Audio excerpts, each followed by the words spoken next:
Ladies and gentlemen, boys and girls, babies and citizens, it's joy to the world, Ladies and gentlemen, boys and girls, babies and citizens, it's joy to the world. I bring a message of the truth amidst a world full of lies.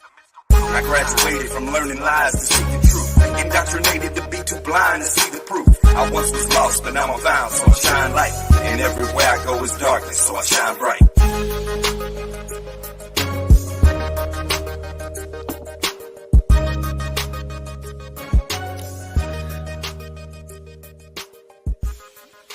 This was how it was in ancient times, when a proud race of giants was dying away. The hope of the world escaped on such a boat under your guidance and left the world a new generation to carry on the human race. That's from a book that used to be in our Bibles called The Wisdom of Solomon, chapter 14, verse 6. And we're back in the mix and in the place to be with Uncommon Ground number 43. I'm Wes Blaze, and the long-awaited topic tonight is that race of giants. Where did they come from? What happened to them? What evidence of their existence is there? We're going to dig into all these questions and more. But first, welcome back, the courageous co-host from the Brave Believer, my brother Sean. Hey, Wes Blaze, thanks for having me back. I'm excited for this episode. It's always fun to talk about such large and imposing topics.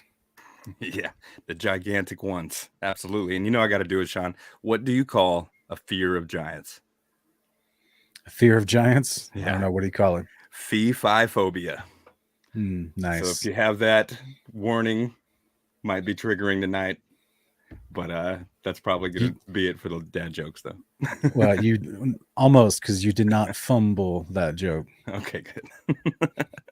But yes, sir. Jack and the Beanstalk, Paul Bunyan, trolls, ogres, Bigfoot, Sasquatch, the abominable snowman, the Olympian titans, just to name a few, monstrously sized bipedal beings permeate the legends, folklore, and so-called mythology of cultures across the world, but only in the collections of writings from the prophets of the Most High God of Israel do we see the truth of their origin and backstory.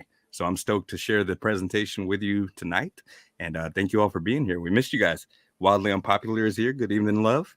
Emmanuel, Seven Dome Shalom, my friend. Tracy Jones, good to see you, sister. Deep Holes, what's happening? Mr. Bear, Miss Marsha's here. Ancient Ways, Modern Man, shout out to you and the fam. Country Kid, Country Mom, Country Fun. The Country Fam is here as well. Whole Country Fam. Sean? Yeah. Andy, Alan Sharon Passaric, D Real, Robert Daniels, Kristen Dickinson, Daniel Turcotte. Welcome, everybody. Appreciate you guys. Miss Marsha's back. Hey, you know what you mentioned earlier about trolls? Did you know there was a movie that just came out a few months ago? It was like a Swedish movie. Right. Yep. I was just watching it the other night, actually. Really? Yeah. Yeah. Like supposedly, well, you've seen it, I guess, but apparently the giant turns into stone or something like that. Is that what was going on? In direct sunlight, he did, but they also made a mention over and over to make sure to point out that he smelled Christian blood and specifically persecuted Christians. I saw that was the clip I saw. Yeah. And I was like, wait, what? I'm going to have to check this out. That seems very blatantly biased. Mm-hmm.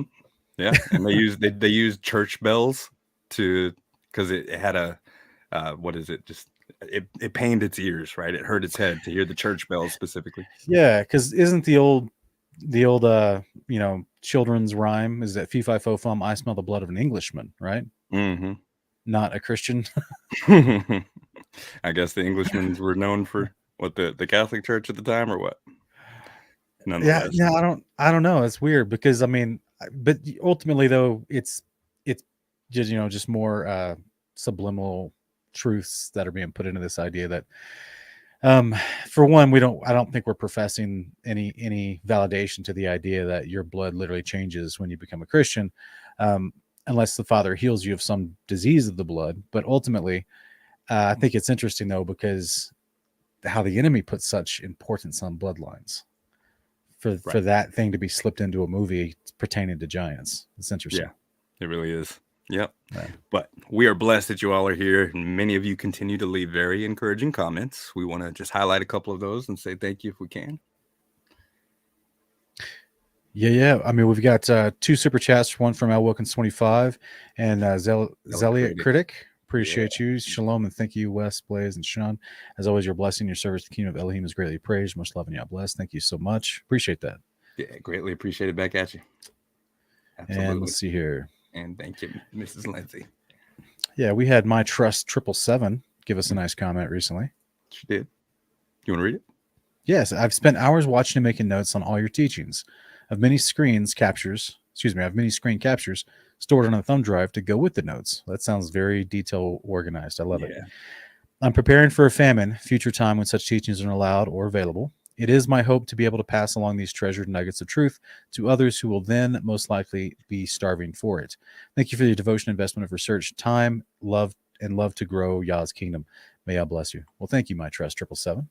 Absolutely. Yeah, I have to agree. I only see prophecy, right? And there's prophecy in scripture about a time when there will be a famine of the word, if you interpret it that way. And we know of places in the world right now where the word is illegal to own and copy, right? That's right.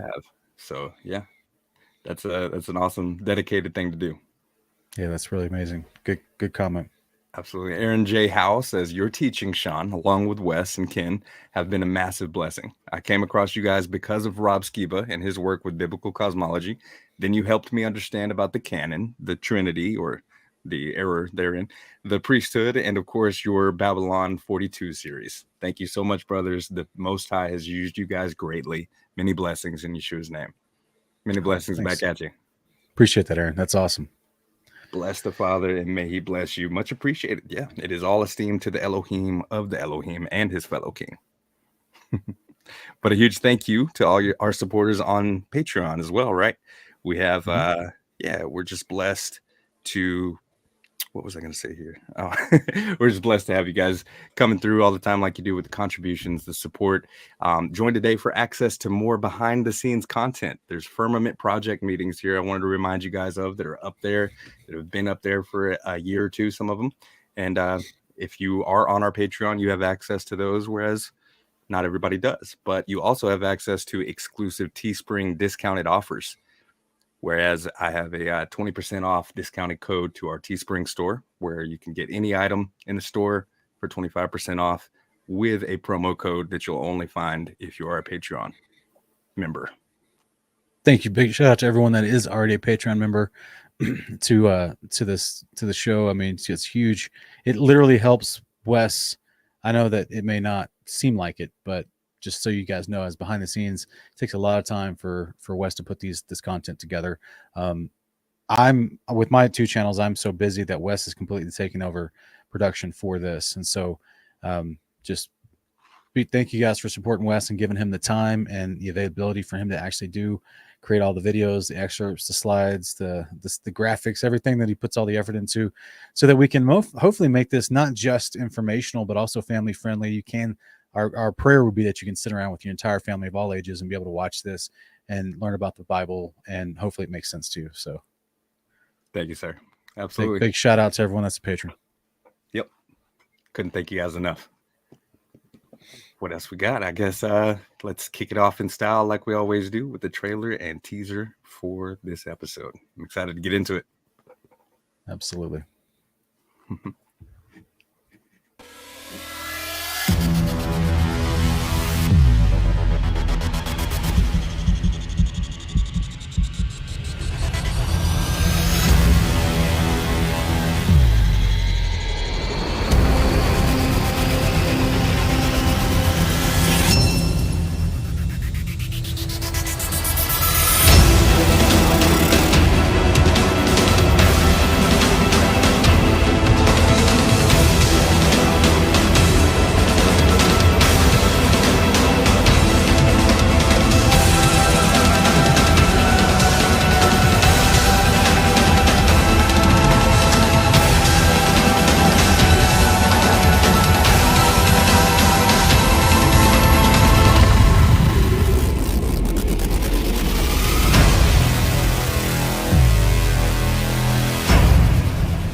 Yes, brothers and sisters, there were giants.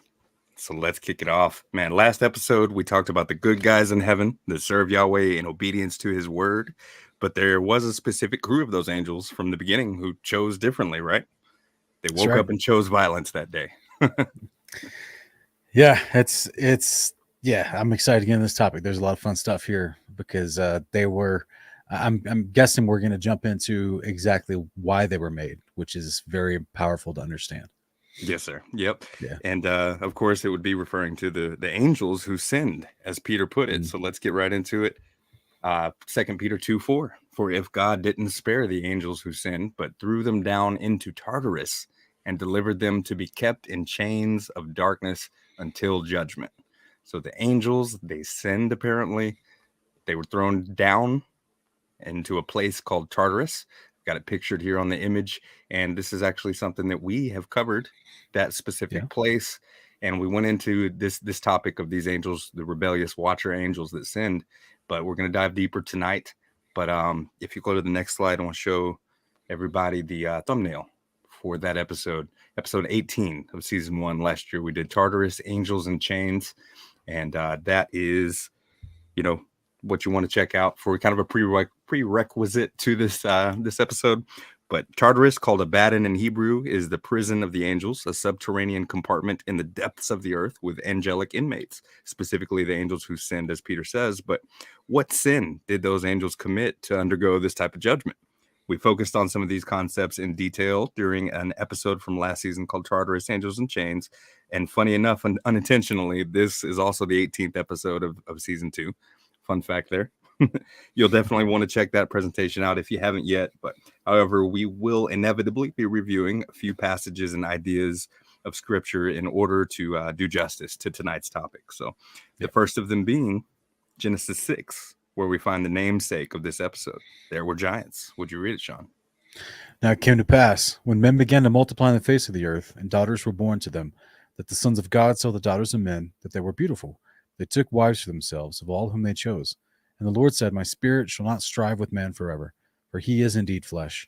Yet his days shall be 120 years. There were giants on the earth in those days, and also afterward, when the sons of God came into the daughters of men, and they bore children to them. Those were the mighty men who were of old, men of renown.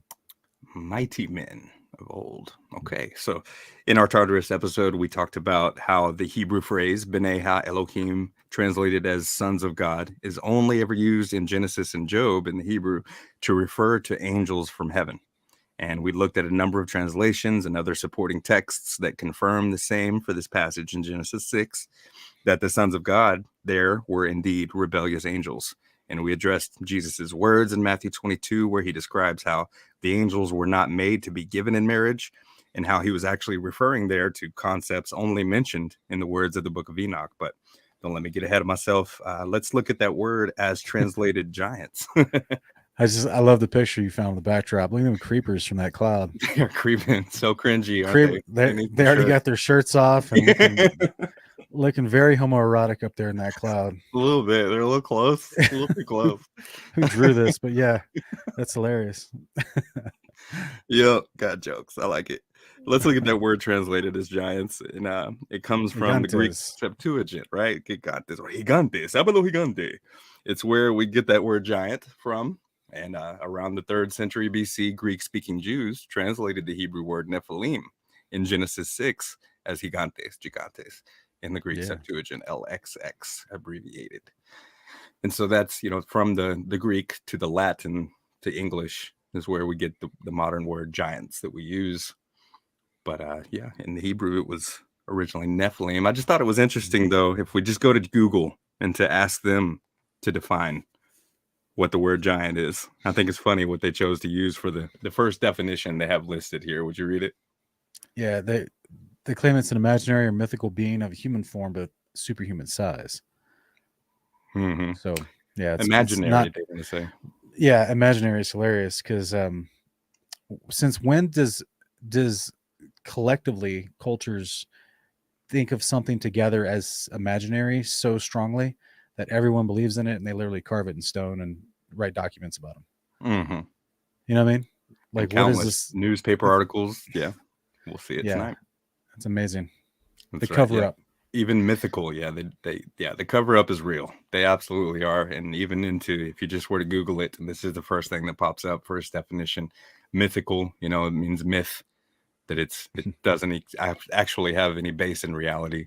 But at least in the adjective number 2 definition, they do say of very great size or force, gigantic. I also find it interesting. Do y'all remember Gigapets? Yeah. Gigapets were the little Tamagotchi things. Yeah. Or anytime you see like in anime and cartoons and stuff, they use Giga a lot, and that's actually where the word giant came from in the Greek. And so it's Interesting. just funny. Every time you had that Gigapet in your hand, it was really like a little Nephilim pet, is what they called it. Interesting. It was, but fun meme here for the moment. And no, we're not saying that giant lizards of any kind didn't actually exist in some form, not as they tell us they did, because they tell us that we're told that they lived 65 million years ago and were made extinct by a space rock flying from a heliocentric universe. But we don't believe any of that. But yeah, there's evidence that there were large animals, we'll say. But the world believes in that. The world has no problem with massive, multiple story building, tall creatures that are gigantic lizards. But you tell them that we believe that once giant humanoid looking beings roamed the earth, they get the exhibit face. Nah, dog. Nah, dog. No. Yeah, it's amazing. Just the cogdice, right? Of just being like, oh, again, they literally described them in hieroglyphs. They show them building large mega structures, and there's countless testimonies about them. But yet, because someone in academia, some professor says no, that can't be right. That's a myth. People just okay, well then I won't look into it anymore. It's just it just blows my mind how indoctrinated some folks show themselves to be, because then that same professor will say, well, we don't have any actual missing links, and we can't really prove it's still a theory, but evolution must be true, and it must have been 65 million years ago that this hip bone was attached to a brontosaurus. You're like, ugh. So, and of course the people just eat it up, and they're like, yay, give him more funding, yay, make sure he gets all the prestigious grant money and the highest placement, and can get all the speeches and interviewed by Bill Nye and Neil deGrasse and all those guys. Like, it's just so funny how certain things are propagated and people just question it like not at all, and then the things that have a ton of evidence, people are told not to question it, and they just stop questioning it. It's just amazing.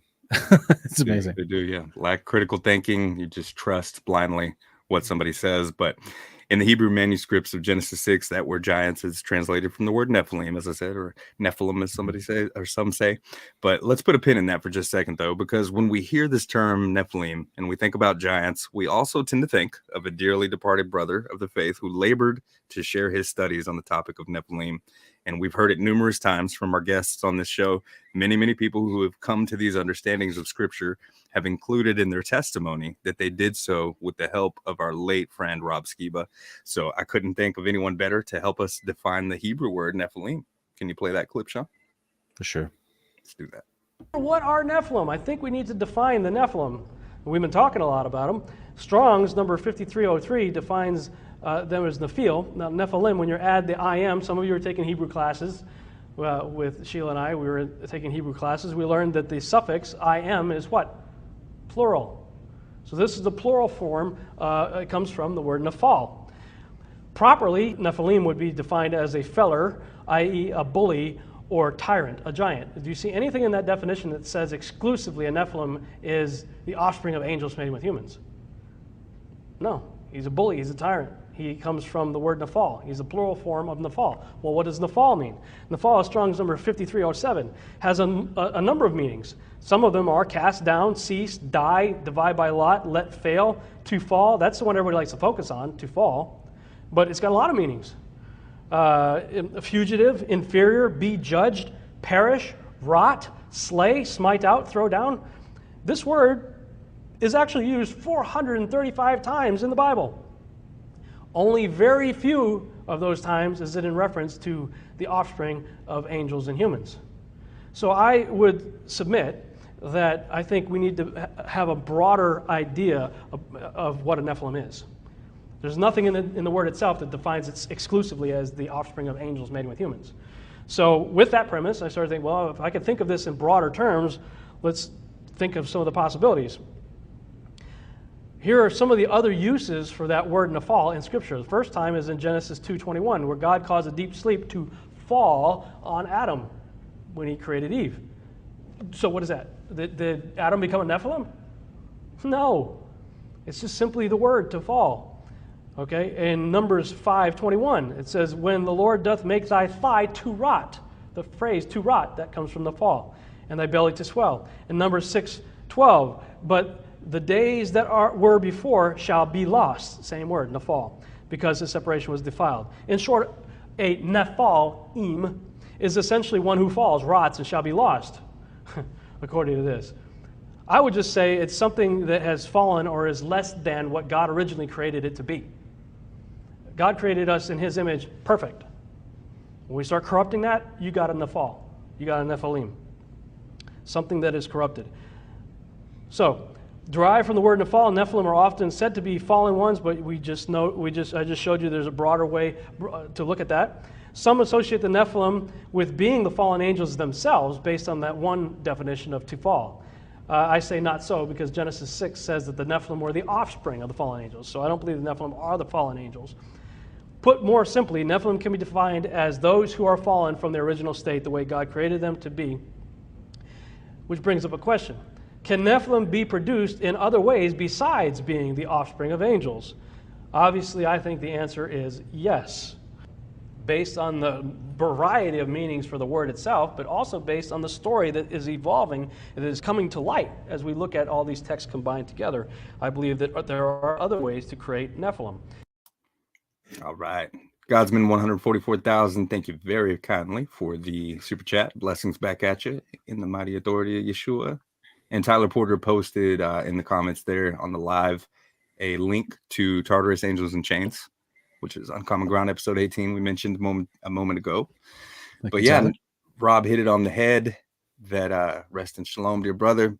And he pointed out that a Nephilim isn't always exclusively the sons of God, right? The sons of the rebellious angels. And I think that's important to point out about the word, that it apparently context matters. Just like with Elohim, as we discussed a couple episodes back. That's right. Yeah, and I saw a breakdown one time in the Hebrew. Someone was saying that the word for Nephilim used in Genesis 6 actually is slightly different in the Hebrew compared to the one used in Numbers 13:33. Okay. And so not that always denotes different origins, but yeah, clearly there's an abundance of scripture that shows us you can have Nephilim from different ways to produce them, but there's a distinctive qualifier about the ones before the flood that differentiate them from the ones after the flood. Correct. So, and we'll look at some of that too. So here is a passage that we didn't cover in our Tartarus episodes. It's from the Testament of the 12 Patriarchs, a collection of scripture that first century rabbis demanded not to be read under threat of damnation. But it was found among the Dead Sea Scrolls. It's the Testament of Naphtali, chapter 3, verse 3 through 5. The Gentiles went astray, right? Gentiles being people that are not in covenant Israel, the nations outside of Israel. Gentiles went astray and forsook the Lord and changed their order and obeyed stocks and stones, spirits of deceit. But you shall not be so, my children, recognizing in the firmament, that dome structure over our head that God called heaven, recognizing in the firmament, in the earth, and in the sea, and in all created things, the Lord who made all things, that you become not as Sodom, which changed the order of nature. In like manner, the watchers also changed the order of their nature, whom the Lord cursed at the flood, on whose account he made the earth without inhabitants and fruitless. So we see those watchers, as we discussed also in the Tartarus episode, that Daniel mentions this class of angels that are watching, apparently, right? Watchers. Yeah. And we'll discuss more about them as we did in that episode, but they changed their order. And I don't find it as any coincidence that we see the same thing in Jude, of the same comparison of Sodom changing the order of nature, in like manner, right? The comparison there is that the watchers did so as well. And what was the sin of Sodom? There was some fornication going on there, right?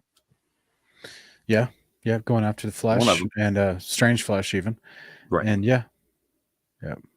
So that to me, there's definitely some manipulation involved in what was originally created. That's how you're going to change the order. And so, yeah, we'll probably get into that as we get deeper. We will. Yeah. Naphtali, On his deathbed, they are drawing that same comparison between the story of Sodom and what was done by the angels who left their first estate, as what we see described in the Epistle of Jude. But let's get into another book from, speaking of the Dead Sea Scrolls, or no, let's Tubaruch real quick first. But yeah, would you read it? Yeah, 2 Baruch 56, 12 through 15 says, some of them descended and mingled with the women, and then those who did so were tormented in chains. But the rest of the multitude of the angels, of which there is no number, restrained themselves. There we go. Yeah, that's another passage that we did not get to that episode. So some descended, referring to the angels, mingled with women, and those that did so were taken to Tartarus, as we see in Peter, Jude, and we'll see some more in Enoch and Jubilees.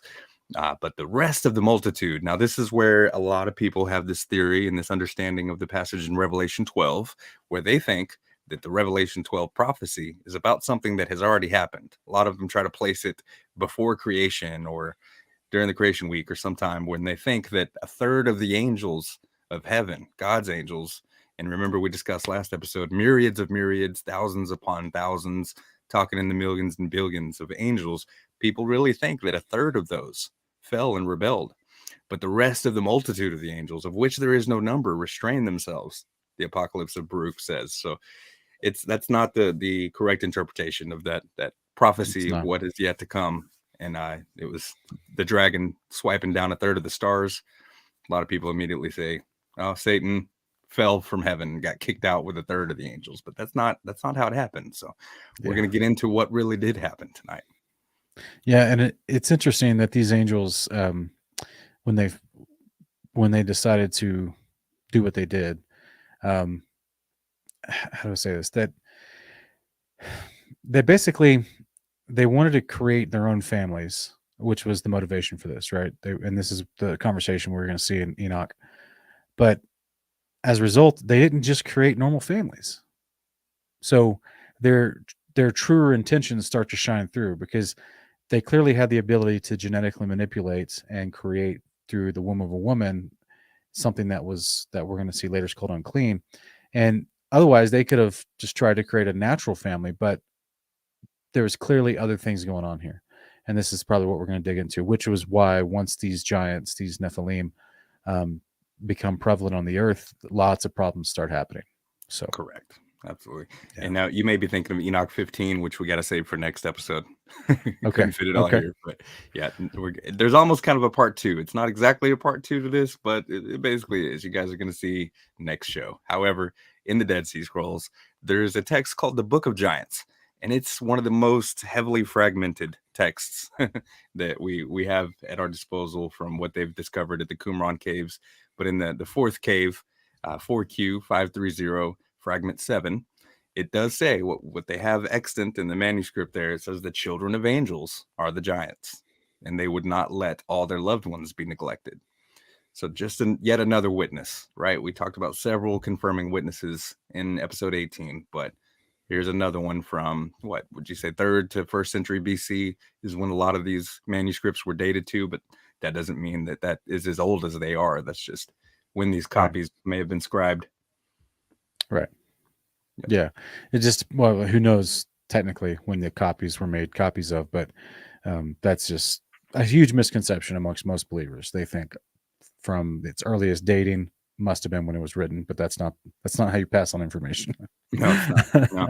Just because they'll call it a second temple, second temple manuscript, second temple, a pseudepigrapha, they'll label it with all kinds of apocrypha and spurious, doubtful in origin. Just because somebody says that doesn't mean that you have to take their word for it.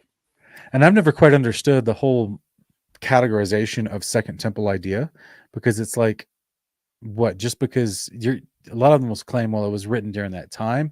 And I'm like, okay, but why are you calling it second temple? Because is it just because you're dating the earliest copy of that to a certain era when that temple was up and running, but yet technically it's as if you're ascribing authority or authorship to someone at the temple?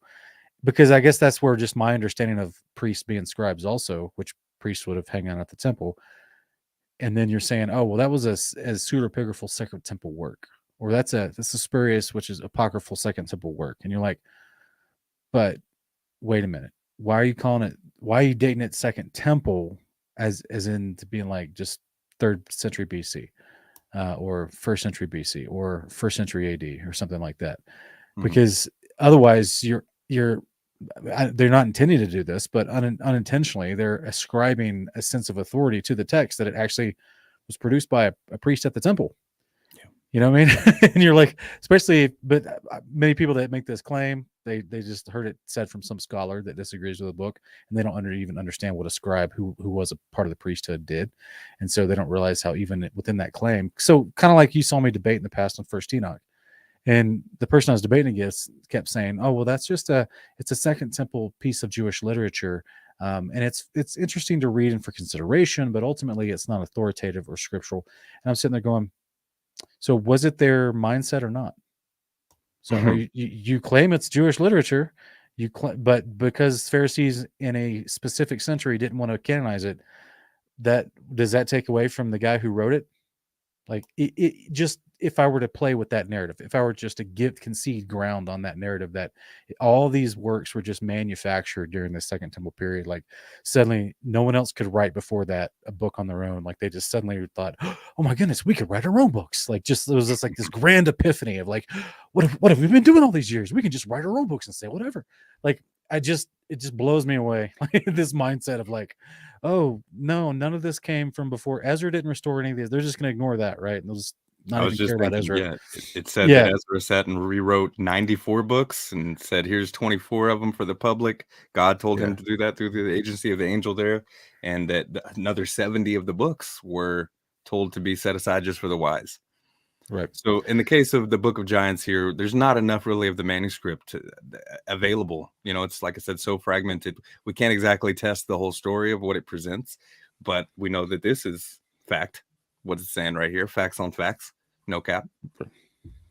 So, yeah, this is correlating with lots of other books. So it is. That being said, speaking of First Enoch, as you had mentioned momentarily, and we have this strange attitude that people think that, just because we see what Jude says about the words of the prophet Enoch and how Enoch says that the Lord comes with thousands of tens of thousands of his holy ones, they think that, just because Enoch says that exact thing, Enoch must have come after Jude. But if we can prove that Enoch was around before the time Jude was even written, then that can't be the case. And we can through the Dead Sea Scrolls. But also, there's a list of early church figures who accepted First Enoch. Philo of Alexandria in 25 AD. And I think that's when he died. So he was around before the turn of the millennia there. Jude, of course, the epistle of Jude, as we have in the New Testament, 50 AD. Circa, right? Justin Martyr, 165 AD. Melito of Sardis. Athenagoras of Athens. Irenaeus of Lyons, the bishop, right? Clement of Alexandria. Tertullian of Carthage. Commodianus, is that it? Origen of Alexandria. Cyprian of Carthage. Anatolius of Laodicea. Archelaus of Carhae. And Cassiodorus of Seletium.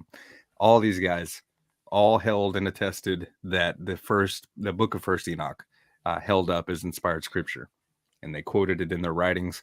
It's not just that we didn't just pull this list out of thin air. There's actually recorded evidence of their letters to each other and letters to churches and to their brothers that where they quoted and referenced First Enoch and stood up for it in some cases. Yeah, it's a powerful book, and if you're the same people that rejected the Messiah, and you're in the position of people looking to you for the answer on which books are scripture or not, it makes perfect sense. Well, they would say, don't read Enoch, because Enoch just validates the Messiah that they just killed. You know what I'm saying? Enoch validates that Messiah amazingly, both his first and second comings, and a lot more his second coming, really. But it's amazing to me that it's so obvious. Basically, this is what it hurts my heart, that modern day Christians have been so fooled by who actually created the canon in the first century AD. Like, it's like I've joked before, Wes, I said, when a Christian first becomes a believer, one of the first things he should do after hearing like some basic core ideas of the faith and having scripture explain to him on those core ideas, he should have a whole class on church history, a short class on church history, as far as how we got our Bible. You know what I mean? Because that would be like super helpful right out the gate to Every church combat, should offer that. Yep. right, to combat all these false narratives that are being passed around so easily by quote unquote scholars and theology professors at universities to say, oh, well, those are pseudepigraphal, those are apocryphal, you don't need to worry about those aren't authoritative. And I'm like, bro, all these guys thought they were authoritative, and they're all the ideas of prophecy are being repeated by Isaiah and John and Book of Revelation and Jesus and Peter and Jude. That sounds authoritative to me. Agreed. Yeah. I mean, it depends who you're asking. So Yeah. that's why God gives us a standard, right? He gives us the test of a prophet in Deuteronomy 18. He gives us his word and has preserved, depending where you live, the canon that you have and what country you live in, you got that preserved to be able to have that base of knowledge, to be able to have the foundation to go and test writings that haven't been included in the canon of your country or your culture or your time period, whatever the case. But Enoch's a fun book, lots of fun stuff in it. Let's check it out. Yeah, First Enoch 61:3. Do you want this one? Sure. And it came to pass, when the children of men had multiplied, that in those days were born unto them beautiful and comely daughters, and the angels, the children of the heaven, saw and lusted after them, and said to one another, Come, let us choose us wives from among the children of men, and beget children. And Simyaza, who was their leader, said unto them, I fear you will not indeed agree to do this deed, and I alone shall have to pay the penalty of a great sin. So they knew it was a great sin going into it. They did. Yeah. So it wasn't just this innocent idea of, oh, we want to have a family too. Like they knew exactly what was happening. Okay. And more importantly, I think it's going to be revealed like what they actually created with these Nephilim. It's not just a normal family. No, not at all. There's something not innocent about it. There's a wickedness underlying the entire thing. Go ahead with First Enoch 6. Yeah, and 4-6 goes on to say, they all answered him and said, let us all swear an oath and all bind ourselves by mutual imprecations, not to abandon this plan, but to do this thing. And then swear they all together and bound themselves by mutual imprecations upon it. And they were in all 200 who descended in the days of Jared on the summit of Mount Hermon. All right. In all 200. There it is right there. It wasn't a third of the millions and billions, tens of thousands. It wasn't a third of the angels that did this sin and that rebelled and that were punished. It was just 200 of them. And Simyaza being named as their leader here. Go ahead. Yeah, just 200, not millions, not like we read that passage earlier, right? The untold numbers of ones that did not rebel. Mm-hmm. It's only a small number of them, but unfortunately they can have a large disastrous effect, which is what they did. Right. It was just this one clique, this little club who was crazy. They didn't they knew better and did it anyways. But they descended in the days of Jared, and so we have the Testament of Jubilees telling us when he was around. Which I'll take this one, I think. And in the second week, this is Jubilees 4:15. In the second week of the 10th Jubilee, Mahalalel took unto him to wife Dinah, the daughter of Barachiel, the daughter of his father's brother. And she bare him a son in the 3rd week in the 6th year. And he called his name Jared. For in his days, the angels of the Lord descended on the earth, those who are named the Watchers, that they should instruct the children of men, and that they should do judgment and uprightness on the earth. Okay, so now we're seeing that they didn't fall out of heaven. They didn't get kicked out. God actually sent these guys to do righteousness and to teach. Yeah. That's what they were created. Mm-hmm. Yeah. So God is being consistent with why he made the angels. They were to be ministers to mankind on the earth.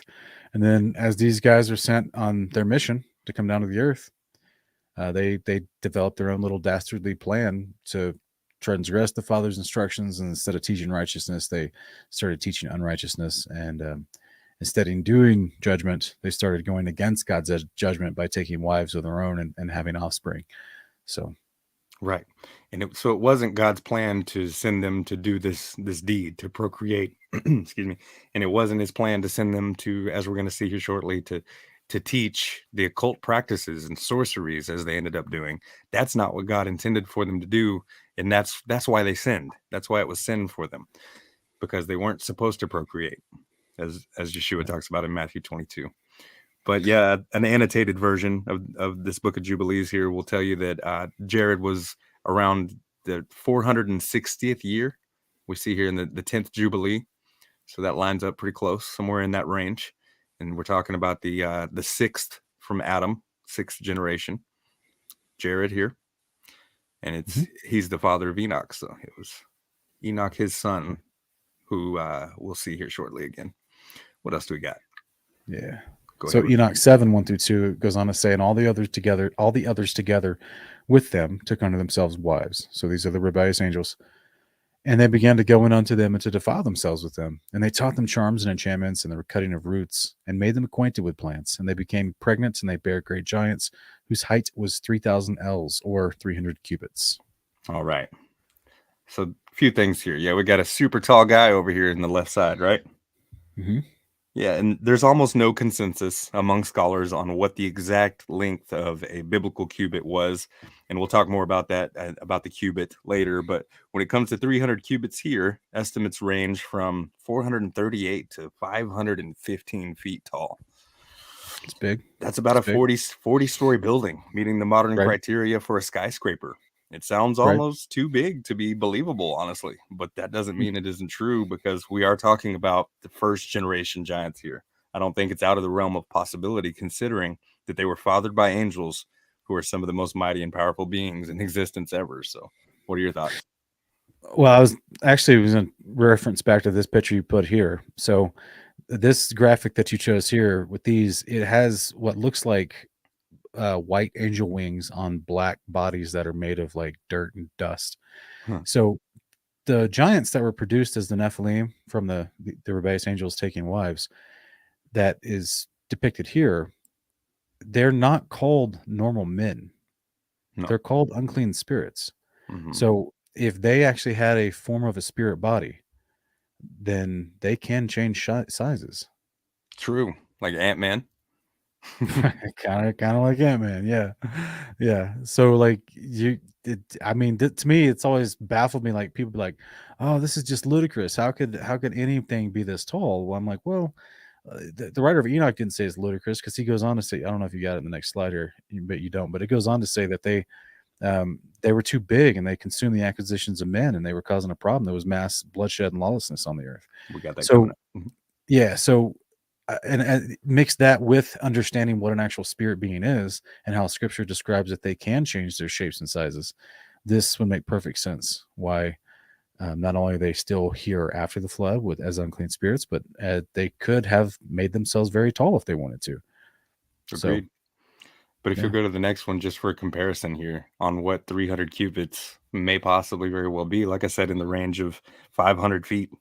And so that puts them right there, a little bit taller than the Pyramid of Giza, which would now make sense how they could have been built. Right. Possibly. Right under the Washington Monument. Mm-hmm. I don't know if you included it in your slides, but there are Egyptian hieroglyphs of giants messing with obelisks. Right. Picking them up and transporting them. Yeah. Yep. There's no doubt in my mind that they were used to build and that they themselves built structures. Man, I know there's some contention and debate about this measurement given, whereas the manuscripts from the Ge'ez, right, the Ethiopian version of Enoch, and the Dead Sea Scrolls have a much bigger number that some have tried to say means closer to 4,000 feet tall. But I tend to lean more towards the 300 cubit translations, putting them in the 500 feet range. What say you? It's hard to tell, man. Unfortunately, I'm not an ancient linguist, or I can't show definitively what, put the text on screen with the breaking down of that particular ancient word. But even like I said, they were called Titans, for a reason, that they were supposedly so big that food was becoming a problem. Yeah. So big enough. That's big enough to be called giants. That's for sure. That's right. Yep. And if you go to the next one, we have a colorized diagram from a geology textbook, a geology and science textbook in 1665 called Mundus Subterraneus by Athanasius Kircher. And he claimed that an enormous skeleton had been discovered in a Sicilian cave in the 14th century. Here he shows that giant scale in comparison to a normal human, the biblical giant Goliath, a Swiss giant, and a Mauritanian giant.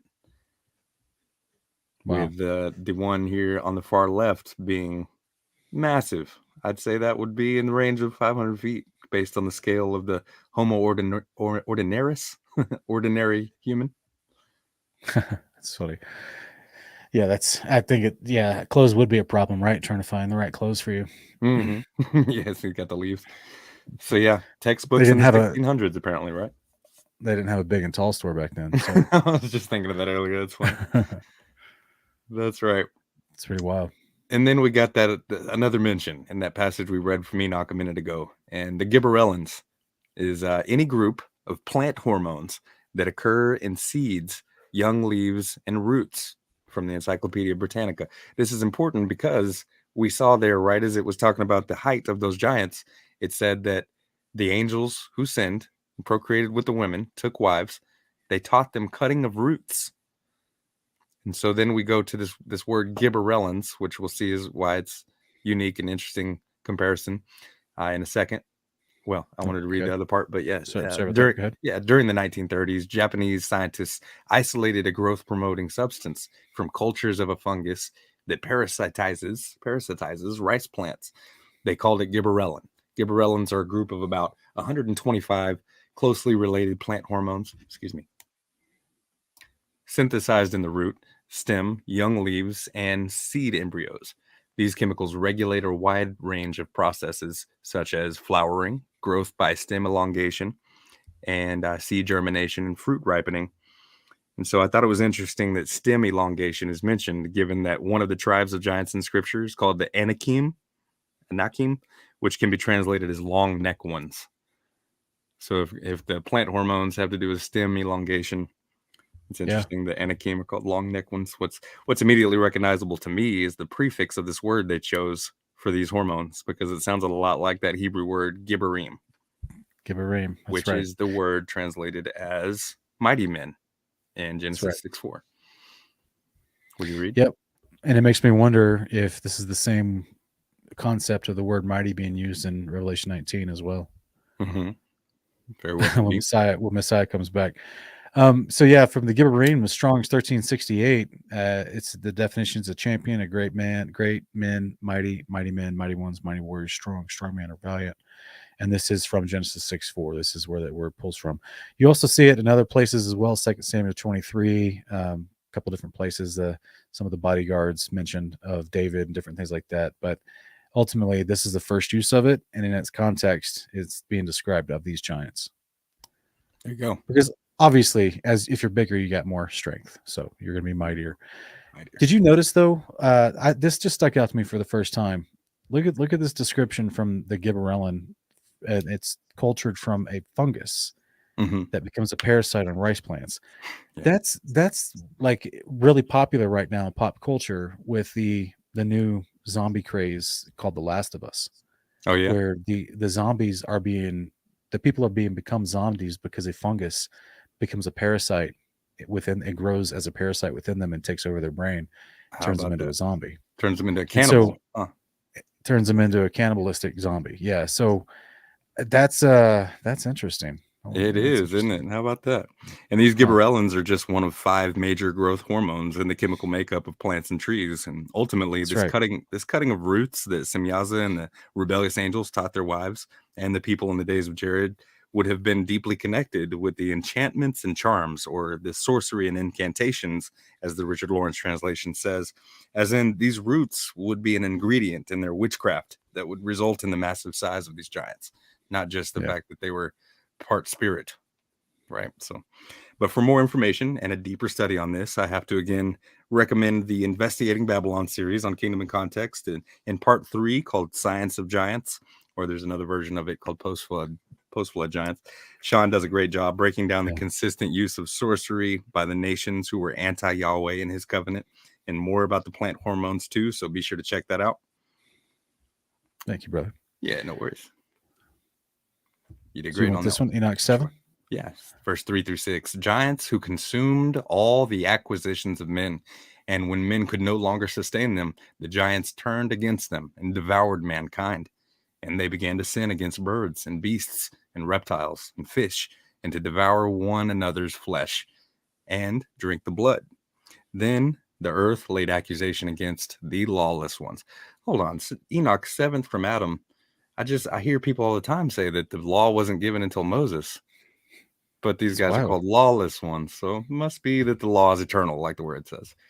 That's right. So it's almost as if behavior has been defined by the Creator since the beginning. Since the very start. He knew the end from the beginning. That's right. So it says that they turned against men and consumed all their acquisitions, right? Their labors, their toils, their food. Just took them over. And when men couldn't feed them anymore, the giants turned against them and ate them. Cannibalistic style. I mean, you have to have like modern day athletes who compete at really high levels. They have to have an insane amount of calories per day in intake to maintain that anabolic rate or whatever. So, and they normally have to get sponsorship in order to have that much money to buy that much food that they need every day. So now imagine someone's 100 times larger, and even without being athletic, just their natural metabolism, like they're going to need an amazing amount of food. So yeah, exactly. What do you make of here? And they began to sin against all these animals. What do you? I personally think it is what we see after the flood as well, where they're making all these chimeras, where they're like it says in Jubilees, it changed the order of the animals as well. So I think that's what it was talking about. So could there be some bestiality even, or some just sorcery going on with them, or both? All the above. I wouldn't like focus on the bestiality, but I definitely think it was there. I think it's more on the sense of like they're genetically mutating anything they can. Yeah. Because think about, okay, so even if it wasn't just for the complete destruction of the genome and to destroy the life that's on the earth, think about the practicality of this giant that you got in the picture here. He starts realizing, these humans can't produce enough food for me fast enough. So I need to make a cow that's my size so that when I kill it, I can have food for 2 months. Boom. And see, this is what my girlfriend Morgan and over at Wildly Unpopular, she did a great video called Dinosaur Hunting Dinosaurs, something like that. And she was talking about how she theorized that they created what we may know as now as dinosaurs, because it makes sense that they would have eaten something unclean, right? So they may have genetically manipulated these massive animals for their own food. And, well, I mean, modern day evolutionary, modern day paleontologists who push the dinosaur narrative, they claim they're a derivation of birds and reptiles, which are two things listed here. Yeah. So it's very true. Yeah. Good catch. But ultimately, I think that this whole idea of either they're creating their own, they need food. I mean, this is what we see in Numbers 13:33 as well. They created the massive grapes. Mm-hmm. Why do that, right? Why genetically modify the grapes to be so large? Well, it's because you got large tummies that you got to fill. Yeah. So there's practical reasons, and at the same time you create an entirely different culture where these giants become an object of worship and authority, which was what was carried over after the flood as well, with the Nephilim were usually in positions of rulership and or being worshipped as a god. And so, and even though they weren't unclean spirit Nephilim, they were just, in my opinion, they were regular man Nephilim. That still is where this precedent started, because I don't know if you included that verse or not, but First Enoch talks about that, how they became the source of idolatry. Okay. So it's pretty interesting. We'll see. Yeah. I mean, I know you didn't have time to put the entire book of Enoch in here. Right. I get it. I'm just saying, like, good? There's a whole bunch that goes into this topic as far as that. It's not this narrative. So like if you read First Enoch and you go through chapters 7 through 15, and you start to see this conversation unfolding between the rebellious angels and Enoch, who's become the mediator between him and the good angel, between the bad angels and the good angels and God. And as Enoch is relaying back and forth these messages, you start to like, if you don't remember the entire story, you may fall into this idea that the rebellious angels are somehow being unfairly treated, right? Because Yahweh just says to them, "Hey, I didn't appoint for you wives. What are you doing?" Right? But then if you read all the descriptions, it's like, wait a minute, they did way more than just take wives. Like when you start going into some of the details about the sins that Samyaza did, and with his people, they taught mass corruption beyond just having children. It wasn't just this idealistic, noble concept of like, oh, they saw mankind having little babies and families and hugging their wives and growing old together. No. It wasn't that simplistic, guys. It was very much, you put all these details together. It's an orchestrated, detailed plan of absolute attack and warfare on mankind. And the best way to do that is you got to have the biggest, strongest, and best soldiers in war. Right. And so, yeah. Speaking of giants, go ahead. Sorry, go ahead. I'll stop. There's so much to this. There is so much. I know it. But speaking of giants and sinning against animals, genetic manipulation, G.R. Cleve mentioned Babe the Blue Ox. And I mentioned earlier Paul Bunyan, which is the character that accompanied Babe the Blue Ox. And so it was a giant ox creature that was unnaturally colored. So it's just funny how we have these repeated themes in folklore and legends, so-called. But yeah, a race of giant humanoid beings are part of Native American history, Celtic lore, Greek and Roman so-called mythology, the Hindus, Buddhists, the Norse, and even the Japanese Shinto folklore tells us of these humongous historical figures. So it's no wonder that firsthand eyewitness accounts of giants are scattered throughout the records of explorers centuries ago. So we have a clip. And if you remember some of the explorers and conquistadors we heard about in grade school, you may recognize a few of the names here. So let's check it out. All right. Giants as spotted by explorers. In 1848, President Abraham Lincoln visited the Niagara Falls, and he was so impressed by the beauty of this natural wonder that he wrote down some notes, including the following. When Columbus first sought this continent, when Christ suffered on the cross, when Moses led Israel through the Red Sea, nay, even when Adam first came from the hand of his Maker, then as now, Niagara was roaring here. The eyes of that species of extinct giants, whose bones fill the mounds of America, have gazed on Niagara as ours do now. During the 19th century, there were many accounts of unnaturally large skeletal remains discovered in the ancient burial mounds scattered across North America. Today, not a single news media has ever mentioned a thing about ancient giants or past discoveries. If a giant skeleton is discovered somewhere, it would most certainly be classified and hidden from the public. It wasn't like that in the 19th and early 20th century, though.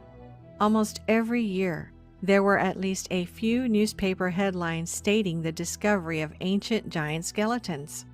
It seemed to be quite normal to find bones of giants in America when the first settlers dug ancient mounds to prepare for roads, farms, and buildings. The New York Times, in particular, wrote many newspaper articles about the discoveries of giants.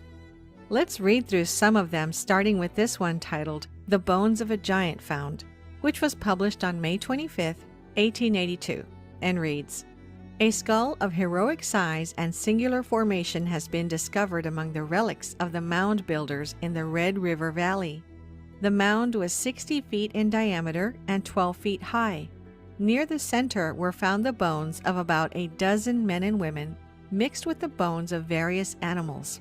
The skull in question was the only perfect one, and near it were found some abnormally large body bones. The man who bore it was evidently a giant. A thorough investigation of the mound and its contents will be made by the Historical Society." Another newspaper from May 5, 1885 reads this, "Last week, a small mound near Homer was opened by some schoolboys who found a skeleton. Today, a further search was made, and several feet below the surface of the earth in a large vault with a stone floor and bark covering were found 4 huge skeletons, 3 being each over 7 feet in length, and the other 8. Another article from the New York Times, written in 1897, reads, "One of the 3 recently discovered mounds in this town has been opened. In it was found the skeleton of a man of gigantic size. The bones measured from head to foot over 9 feet and were in a fair state of preservation. The skull was as large as a half-bushel measure. Some finely tempered rods of copper and other relics were lying near the bones. The mound from which these relics were taken is 10 feet high and 30 feet long, and varies from 6 to 8 feet in width. The 2 mounds of lesser size will be excavated soon. This article from the St. Paul Globe, written in 1904, states, "Bones of a human skeleton 11 feet high are dug up in Nevada. Workmen engaged in digging gravel here today uncovered at a depth of about 12 feet a lot of bones, part of the skeleton of a gigantic human being. Dr. Samuels examined them and pronounced them to be the bones of a man who must have been nearly 11 feet in height."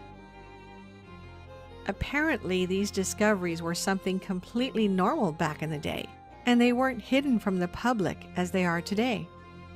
The discoveries of giant skeletons weren't limited just to North America. This article talks of a giant's skeletons found in a cave in Mexico. The article reads, "Charles C. Clapp, who was recently returned from Mexico, where he has been in charge of Thomas W. Lawson's mining interest, has called the attention of Professor Agassiz to a remarkable discovery made by him. He found in Mexico a cave containing some 200 skeletons of men, each above 8 feet in height. The cave was evidently the burial place of a race of giants who antedated the Aztecs. Mr. Clapp arranged the bones of one of these skeletons and found the total length to be 8 feet 11 inches. Other articles mention discoveries of giants in Europe. This article from 1892, written by the London Globe, tells of the discovery of a race of giants in modern-day France. It reads, "In the year 1890, some human bones of enormous size, double the ordinary in fact, were found in the tumulus of Castelnau and have since been carefully examined by Professor Kiener, who, while admitting that the bones are those of a very tall race, nevertheless finds them abnormal in dimensions and apparently of morbid growth. They undoubtedly reopen the question of the giants of antiquity, but do not furnish evidence to decide it." You have no idea how many more newspaper articles we found. There were discoveries of giants all across the globe, and today, scientists and archaeologists pretend this never even happened. This article, titled "When Giants Roamed Earth," talks about the historical discoveries of giants from the time of the Roman Empire to the 19th century. Here's what it reads. "The past was more prolific in the production of giants than the present. In 1830, one of these giants, who was exhibited at Rouen, was 10 feet high, and the giant Galabra, brought from Arabia to Rome in the time of Claudius Caesar, was the same height. Phantom, who lived in the time of Eugene II, was 11½ feet in height. The Chevalier Scrogg, in his journey to the Peak Tenerife, found in one of the caverns of that mountain the head of a giant who had 60 teeth and who was not less than 15 feet high. The giant Ferragus, slain by Orlando, the nephew of Charlemagne, according to reports, was 28 feet high. In 1814, near Saint Gernat, was found the tomb of the giant Isolent, who was not less than 30 feet high. In 1590, near Rouen, was found a skeleton whose head held a bushel of corn, and which was 19 feet in height. The giant Bacchart was 22 feet high. In 1623, near the castle in Dauphine, a tomb was found 30 feet long, 16 feet wide, and 8 feet high, on which were cut in gray stone the words, Kentolicus Rex. The skeleton was found entire and measured 25 1/4 feet high, 10 feet across the shoulders, and 5 feet from breastbone to the back. But France is not the only country where giant skeletons have been unearthed. Near Palermo, Sicily, in 1516, was found the skeleton of a giant 30 feet high. Near Magrino, on the same island, in 1816, was found the skeleton of a giant of 30 feet, whose head was the size of a hog's head, and each tooth weighed 5 ounces. Here is a map of all reports of giants in North America. It's truly astonishing how many of them are there. All right. So just in case anybody's confused, I was setting up a clip about explorers from centuries ago that you might recognize some of the names of from school. But we played the other clip about giants in the newspapers instead. But that's all right. We'll switch them out here. But that was me. Actually, no I didn't have I didn't download the Explorers one. Hang that's on a all second. right. You got some. I'm downloading it now. Time until we get to that one. Thank you. No worries. Yeah, so if a bunch of giants were slaying each other in a Nephilim battle royale to the death, like a crazy pre-Diluvian game of Super Smash Bros., then we should have some skeletal remains and fossilized proof somewhere of their existence, right? And as it turns out, there are enough newspaper articles in the history of the United States alone, let alone the rest of the whole flat world, right? For us, there's enough of those for us to fill a 3-hour episode of just reviewing those newspaper clips and more.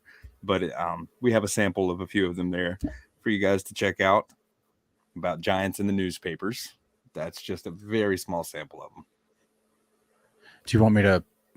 Okay, so yeah, all right. Did you, tailing on to that video that we just watched about giants in the newspapers, did you ever hear of me talking about a historian called Jim Vieira? Yes, yeah, he popped up several times in my studies for this episode. So he was banned by TED Talks because he was revealing these newspaper clippings going back 150 years. And he basically concluded his TED Talk with, they're lying to you. The Koch brothers and Smithsonian is lying to you. Smithsonian, that name will come up too. Mm-hmm. Yeah, and so TED Talk banned him from their platform. And so, but he was like, I've got all the evidence like right here. He's like, why are you guys doing this? Why are you guys ignoring this conversation? Because it, like, people are theorizing in the live chat during that last video. I mean, it rewrites history. It destroys the evolutionary narrative. There's a longstanding, like, if you study the last 200 years of history, there's a progressive deception that has been perpetrated on everyone across the world to rewrite history into a degree for a different narrative, for a bigger deception, like we've talked about previously. But so this is why there can be such abundant evidence of giants, both in ancient literature, the Bible, as well as modernity. And the last 200 years is included in modernity. Mm-hmm. And they can still just hand wave dismiss it and say it's a myth. You shouldn't believe it. Right. I think the biggest reason is because it validates the telling of what's told to us in the scriptures, right? It validates God's word, and they don't want that. Just like they try to hide and diminish the reality of a stationary, geocentric, enclosed world with a dome ceiling over it. They don't want us to know that because of what Genesis 1 and so many other scriptures tell us. Same thing with the giants. They want to discredit God and his word at every turn. Yeah, that's absolutely right. So if we can get back into the slides, we want to check out some of what Jubilees has to say, I believe. No, this was Baruch first. Keep getting out of order. Baruch 3, 26 through 28. There were the giants famous from the beginning that were of so great stature and so expert in war. Those the Lord did not choose, neither did he give the way of knowledge to them. But they were destroyed because they had no wisdom and perished through their own foolishness. So specifically the giants before the flood, the pre-Diluvian, right? So they get destroyed, and we're going to see that judgment pronounced over them. And we're going to see what happened to them. And the Book of Jubilees provides a great witness for that. It does. Yeah. And by the way, that wisdom, I mean, that we're talking about, like, the wisdom of God, what's going to mean the path, the way of knowledge, that's the behavior of God, the commandments. Right. So yeah, if they trusted in their strength and not God's strength, they had no faith, they relied on their own ability to take and plunder, then yeah, they're going to just trust themselves and be, like, a true living reflection of an inflated ego. True. Yeah. And I was wrong again. Before we get to Jubilees, we got a couple more from Enoch here. What does Enoch 10, 13 through 14 say? As to Gabriel also the Lord said, go to the biters, to the reprobates, to the children of fornication, and destroy the children of fornication, the offspring of the watchers, from among men. Bring them forth and excite them one against another. Let them perish by mutual slaughter. For length of days shall not be theirs. They shall all entreat you, but their fathers shall not obtain their wishes respecting them. For they shall hope for eternal life, that they may live, each of them 500 years. All right. So who is he talking to? To Gabriel, the Lord said, right? Mm-hmm. So Gabriel's one of those angels that we talked about last episode, and angels of his presence, one of those 7 holy watchers. And Yeah, he's telling them, God is telling Gabriel and these angels to go and excite them against one another. And so I'm picturing like how angels are able and capable to give people visions. So maybe that was one of the ways they used to excite the giants against each other. And it says perish by mutual slaughter. That just means kill each other, right? Oh, I mean, hey, if we're talking about people with no, like giants with no wisdom and they don't understand the path of light, which is the commandments. All Gabriel has to do is show up and knock a wine glass over on somebody's shoe, like, and then suddenly they're slitting each other's throats in their cave or something. Like it doesn't take that much when you're dealing with wickedness. I mean, look at every movie ever where they did try to do a drunk deal amongst two bad characters, right? There's always a gunfight because they can't just be chill around each other, right? They're always jockeying for power and position. It goes with the territory of having no wisdom. And so, yeah, it probably wouldn't have taken too much, in my opinion. And also, one of your previous slides where you're showing the flood and it showed the people drowning, I think it was drawn to depict giants drowning in that flood. But I'm so glad that you included this verse, because I was going to make commentary to say, from this verse, I suspect that the giants weren't even alive when the flood actually happened. Like they'd all killed each other by this time. Oh, really? Yeah, I think it's almost, at least and again, guys, this is not explicitly stated, so this is what would be called eisegesis. But it would, if I'm putting all the pieces together, my conclusion would be the flood was more like cleansing the earth. I see.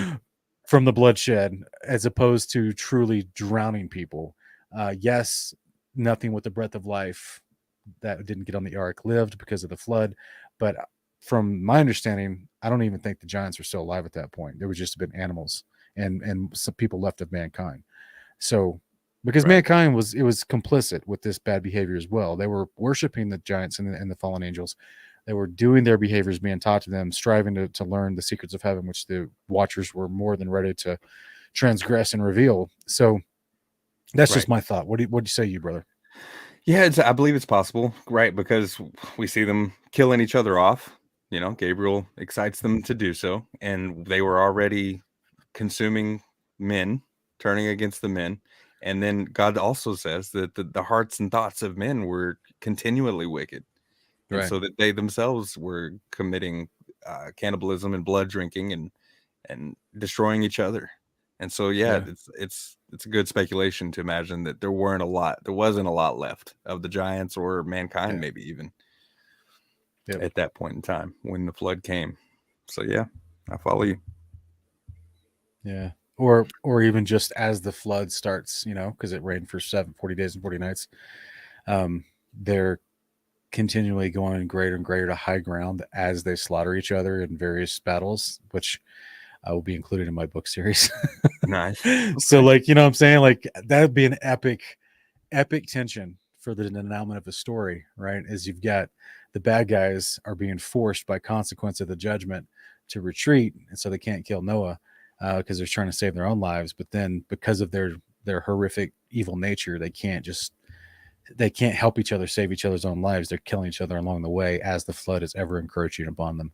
So it's just like, anyway, just being fanciful with the storytelling. But to me, man, I imagine it's going to be an amazing replay when we get to see, hopefully we'll get to see some sort of replay after the resurrection and the kingdom comes, and we can ask the angels who kept the record, hey, what happened in those final days? Yeah. On the liquid crystal display of firmament material, maybe that'd be cool. Projectors going on it. So what do we got next? Another Enoch 12:5-7. Yeah. Then the Lord said to me, Enoch, scribe of righteousness, go tell the watchers of heaven who have deserted the lofty skies. I was like Jude, and their holy everlasting station, who have been polluted with women and have done as the sons of men do by taking to themselves wives, and who have been greatly corrupted on the earth, that on the earth they shall never obtain peace and remission of sin, for they shall not rejoice in their offspring. They shall behold the slaughter of their beloved, shall lament for the destruction of their sons, and shall petition forever, but shall not obtain mercy and peace. So, man, these giants turned on men, killing men, and so that's basically the giants are killing God's children. And now, as the just God that he is, he's got the angels having to watch the destruction of their sons. Yeah. That's some pretty fairness. I mean, it's rough, but it's fair. You mean kind of like when the Egyptians had to watch their firstborn because they Yeah. killed the firstborn of the Hebrews? That's right. He's pretty consistent, isn't he? I'd say the most Yeah. consistent out of anybody ever. It's almost as if he's going by a law. Right. He's got a standard of behavior that he himself adheres to. It's amazing. And then, of course, this moment where this is one of the first times that the petition of the rebellious angels is being denied. I just see in my head that scene from Seinfeld where that dude's like, "No soup for you." You know, he's just like, the soup Nazi is just like, "No, you shall not get no mercy." No, it just, they were just, can you imagine creating an entire race of beings that went and slaughtered everything that your heavenly Father created, that he loves so much, that he sent you to come guide and teach and protect, and instead of doing that, you created your own little rebellious force that went and cannibalized them and just greatly corrupted, pillaged and corrupted them in every way possible, and then turning around to the Creator again and going, my bad, can we overlook this? Like, it's just the audacity, like, it's just crazy to me. Yeah. They created the absence and the opposite of peace and created much sin, and so as a result they obtain no peace. They have no peace. And to me, this is a great example of how, when you turn from the Creator's instructions, his wisdom, which is why it was called wisdom earlier in Baruch, you turn from his wisdom, you go insane. Even angels can go insane. Yeah. It's amazing how the mind is not built to walk outside of this wisdom. And when you do, all these mental fallacies start happening to the point where it can create, at its most severity, psychosis, which is, literally the unclean spirit's playground. But even at a point like this, with an incredibly powerful, super intelligent angel, it can still create the most illogical thought process ever, which is to say, we've greatly corrupted everything on earth, but please let this one go. You know what I mean? And you're like, bro, you literally shouted for joy and watched this earth be made. You saw how it blessed the Father and the Son, how they loved what was going on. They literally made the earth and the inhabitants therein the focal point of your purpose, and you destroyed it. You think he's going to just let this go? Like, you're insane. You're insane, rebellious angel. So, yeah. And as a result, they got like the worst punishment that anything has ever received, right? Being chained and in torment and agony until the day of judgment, which is thousands of years later. So it's pretty rough. And that was very well said, bro. It's something you said even reminded me too, like, of my own struggles, that in a time before I turned to God and found his ways and reverenced his instructions for right behavior, I too fell into a deep depression and a mental instability that was a direct result of my, disobedience and my failure to reverence what he said is right. So very well said. Yep. Brings light to the eyes. Mm-hmm. So finally got to the Book of Jubilees. Was well known in 1st century AD. It was lost to most of the Christian world for centuries, preserved only in Ge'ez Ethiopic texts dating to the 15th century. And in 1948, with the discovery of the Dead Sea Scrolls, 15 Hebrew fragments were found in Jubilees in 5 of the caves at Qumran, indicating that Jubilees was widely used by the Qumran community of believers and being the 6th most prevalent book in that collection. So what does Jubilees 5:5-7 say? Noah found grace before the eyes of the Lord, and against the angels whom he had sent upon the earth, he was exceedingly wroth. He gave commandment to root them out of all their dominion. He bade us, that means instructed, he instructed the good angels to bind them in the depths of the earth, and behold, they are bound in the midst of them, and are kept separate. And against their sons went forth a command from before his face, that they should be smitten with the sword, and be removed from under heaven. All right. A couple things here. Exceedingly wroth. God was super angry. Exceedingly wroth, right? He gives commandment to the good angels to go to the bad angels, root them out. So they apparently had a dominion. It's like they had homes or something, right? They had a place where they posted up. Yeah. Rooted them out. They lived amongst mankind. Mm-hmm. And here's a passage we didn't include in the Tartarus episode that confirms that they were binded in the depths of the earth, bound, I should say, in the depths of the earth. And that gives us the location of Tartarus, Abaddon. That's right. And behold, they're bound in the midst of them and are kept separate. What does it say? Bound in the midst of them. Who's the them? Wait. Yeah, I'm going to guess it's the other compartments of Sheol. There you go. That's what I'm thinking too. And kept separate. And so in Enoch 22, as we discussed in last season on the Biblical Underworld episode, there were 4 compartments listed. 3 of them are really described in that passage in Enoch 22 that we have. So separate compartments. One of them. Go ahead. I'm sorry, man. I'm waiting for you to get done. I was thinking about something just before we go off this slide. I got a comment. Yeah, I think that's about it. I was going to ramble. I just think in midst of them, not only is obviously the heart of the earth is where Sheol is, and there's multiple compartments there, but also it could also have to do with the actual angels that grabbed them and rooted them out and literally took them down into the heart of the earth to Tartarus. Right? They're still there, making sure they don't get released and get out. You see what I'm saying? Yeah. Because these angels that would have came and did this are more powerful than the angels that rebelled. So therefore, they can physically remove them and take them to an imprisonment and make sure they stay there as guards, which is we already know there's angels guarding Sheol. So we talked about how consistent God is, right? He set up cherubim to guard the Garden of Eden. And so he would we know that there's Uriel was in place over Tartarus, and we know that there's a hierarchy of angels, which would make sense as to how some of them would be stronger than the others. Yeah. So it just makes me wonder, those angels that are actually, I wonder if okay, let's put it like this. Whatever angels are tasked for their position of service to be in underneath the earth in Sheol, do they ever like swap out? They have schedules where they swap out and they get to go back to heaven for a while, or do they just like hang out down there for 4,000 or 5,000 years? Like you just kind of wonder, surely there's a swap out. Like there's they change shifts, from time to time with it. They got teams. They got teams of people that go and like I was down there for 1,000 years, but now I'm back in heaven, and I don't know. I'm sure they swap out because Uriel's over Tartarus, but that doesn't mean he's always down there because we see him showing up to the prophets. That's right? Yeah, and they're not omnipotent; they can't be everywhere at once. So interesting. Got it. Jubilees 5:9-11, and he sent his sword into their midst, that each should slay his neighbor, and they began to slay each other till they all fell by the sword and were destroyed from the earth. Okay, so this goes along with what you were saying, how there weren't any left by the time the flood actually happened. Okay, and their fathers were witnesses of their destruction. The angels saw the giants being destroyed, and after this they were bound in the depths of the earth. The angels were forever until the day of the great condemnation, when judgment is executed on all those who have corrupted their ways and their works before the Lord. And he destroyed all from their places, and there was not left one of them whom he judged, not according to all their wickedness. So another consistent part of God, he judges according to their behavior, every word and deed, their actions. And so we see here they're bound in the depths of the earth forever. This could be talking about both of them, huh? We'll see. I'm sorry. What I'm sorry. This bound in the depths of the earth forever could be talking about both the rebellious angels and the giants.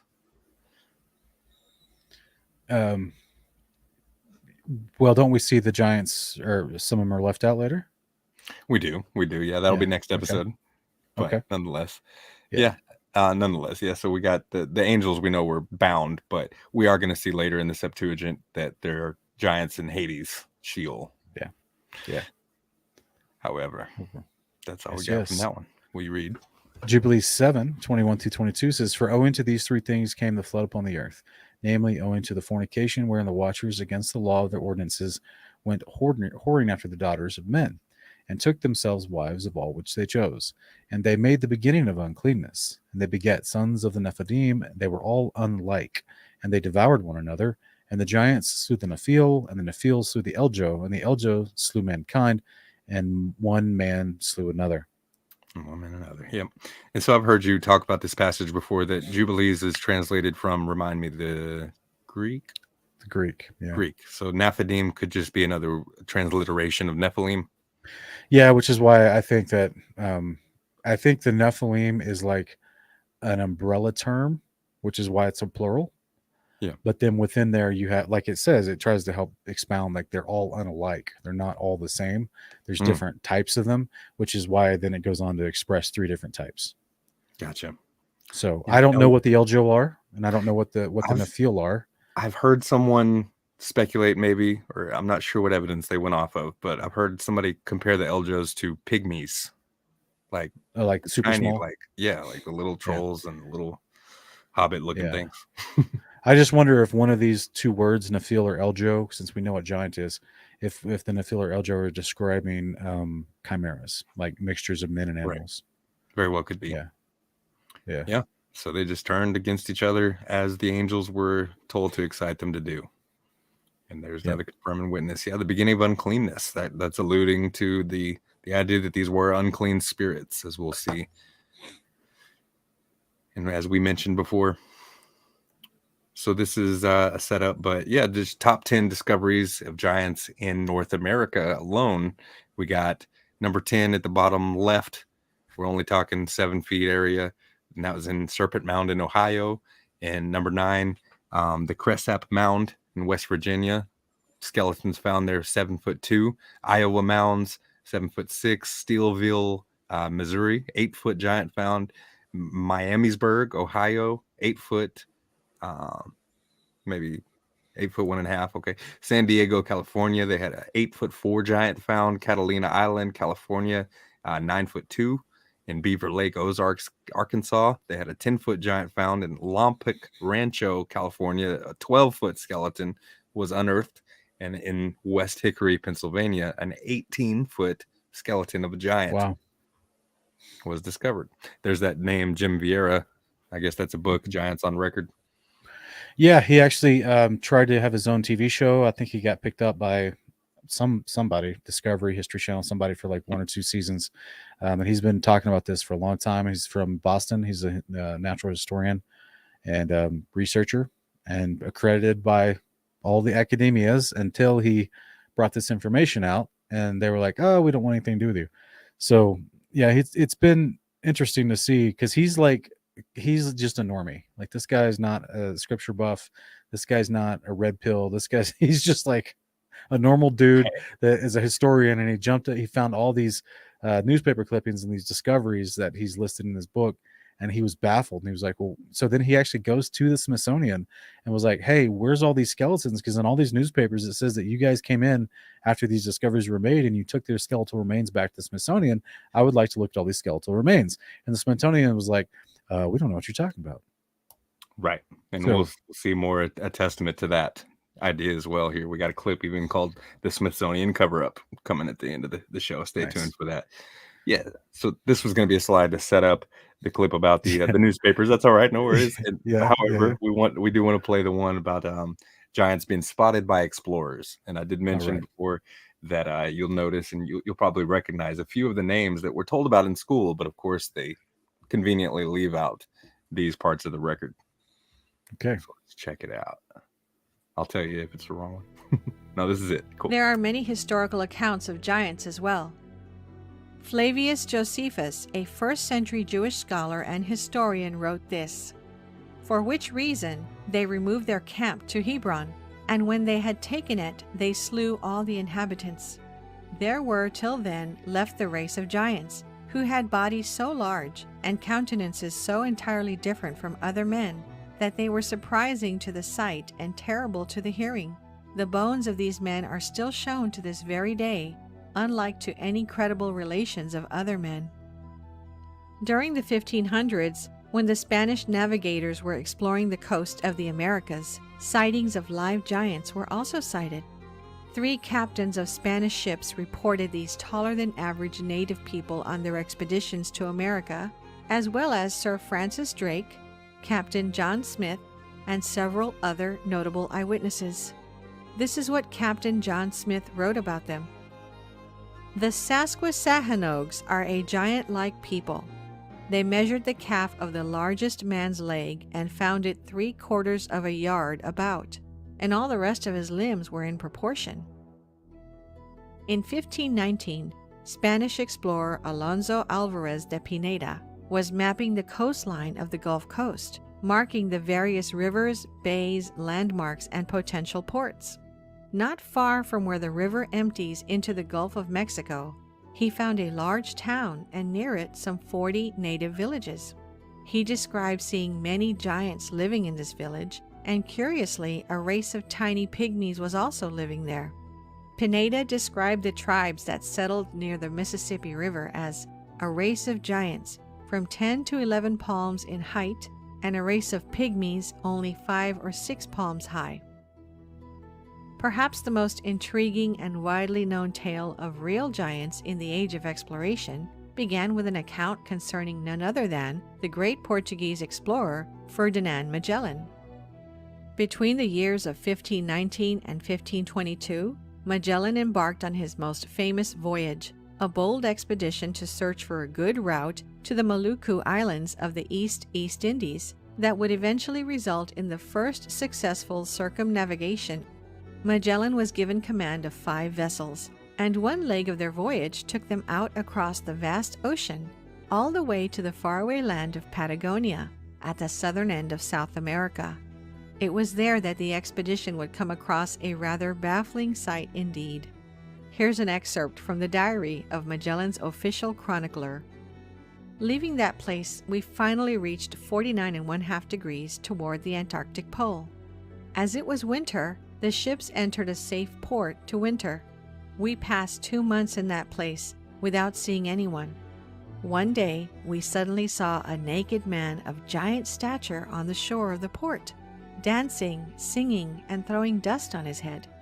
The Captain General Magellan sent one of our men to the giant so that he might perform the same actions as a sign of peace.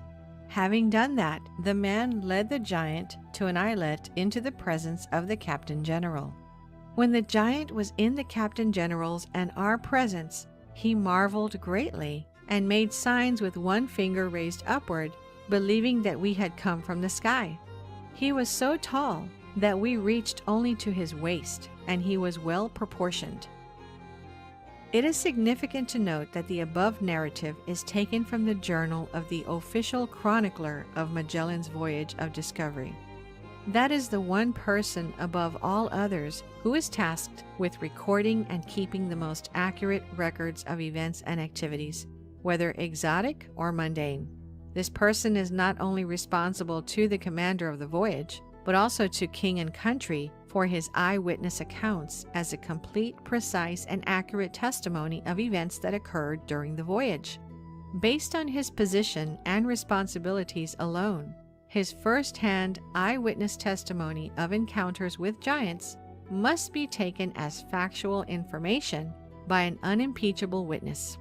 To do otherwise is to trivialize the importance of the chronicler's fundamental accountability.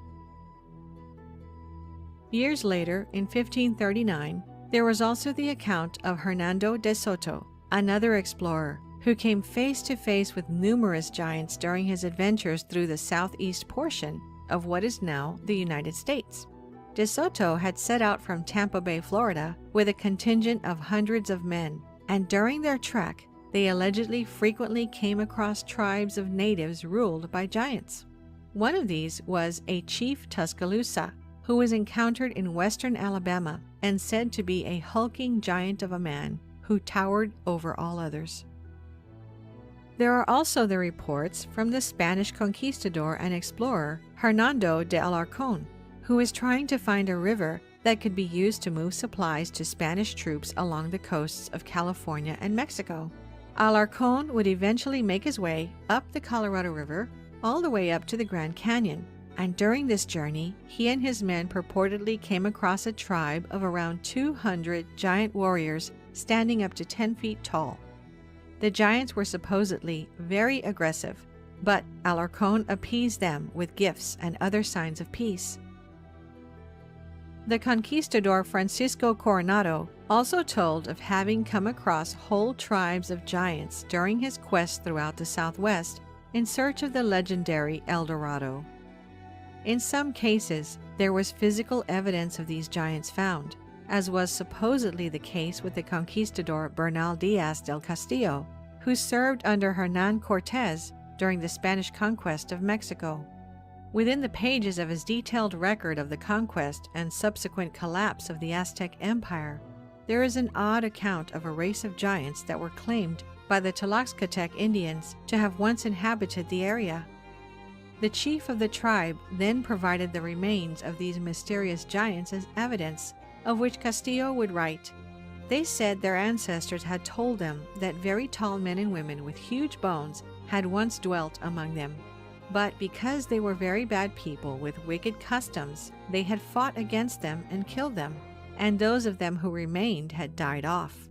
And to show us how big these giants had been, they brought us the leg bone of one, which was very thick, and the height of an ordinary-sized man. And that was a leg bone from the hip to the knee. I measured myself against it, and it was as tall as I am, though I am of a reasonable height. They brought over pieces of bone of the same kind, but they were all rotten and eaten away by the soil. We were all astonished by the sight of these bones and felt certain there must have been giants in that land."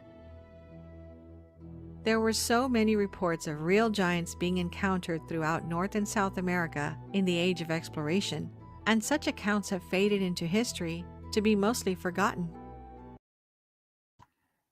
Miss Tammy, if you're watching, thank you so kindly for the Venmo. Very generous and appreciated.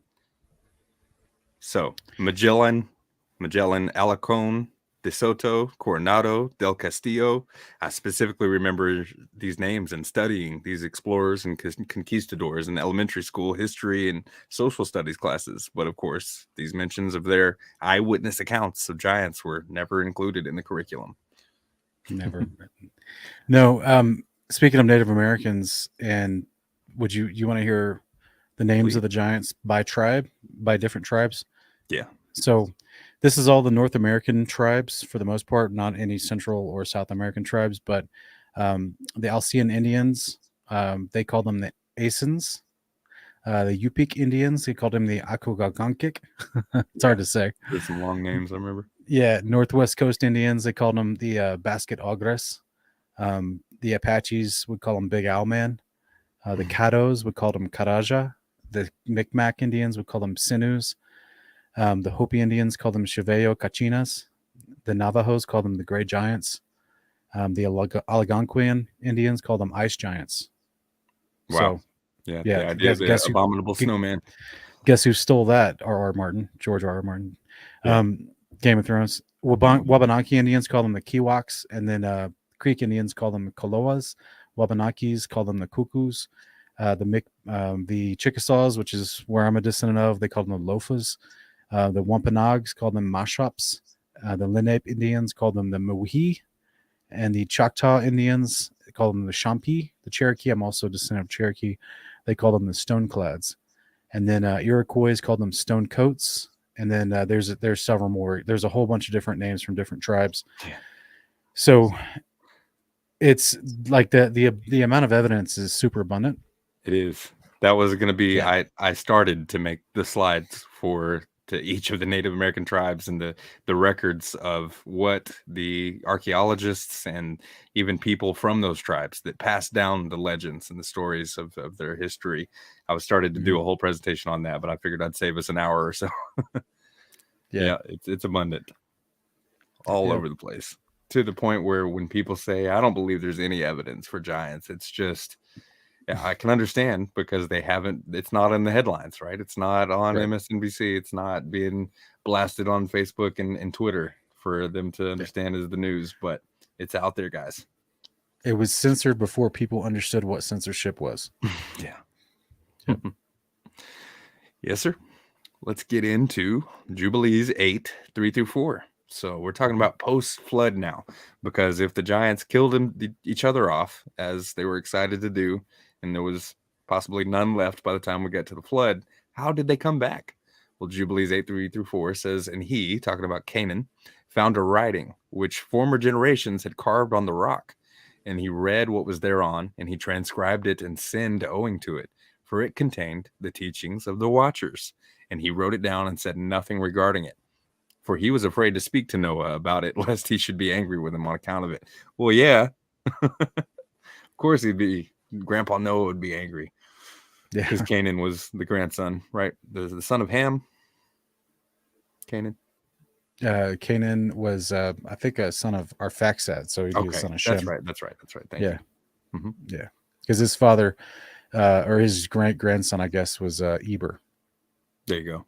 Yeah, he's left out of the genealogy in one passage in Genesis, but you see him in that same passage in the Septuagint. You do. He was removed in the Masoretic. However, yeah, he found a tablet with the sorcery and the omens. Yeah, that were teachings of the Watchers, those rebellious angels. And he just wrote it down and didn't say anything about it, but ended up teaching his children, teaching his posterity about what it said. Yeah, I mean, it's just if it can't be more clear as far as like how would they, if we've put forward the idea that the giants from before the flood were a result of intentional genetic manipulation, then how did humans after the flood, if the angels are locked away and the giants aren't here anymore, and how they get that information again? Well, literally it tells you they wrote the information of the Watchers and their mischief on the rock for mankind to find, practice, and reproduce.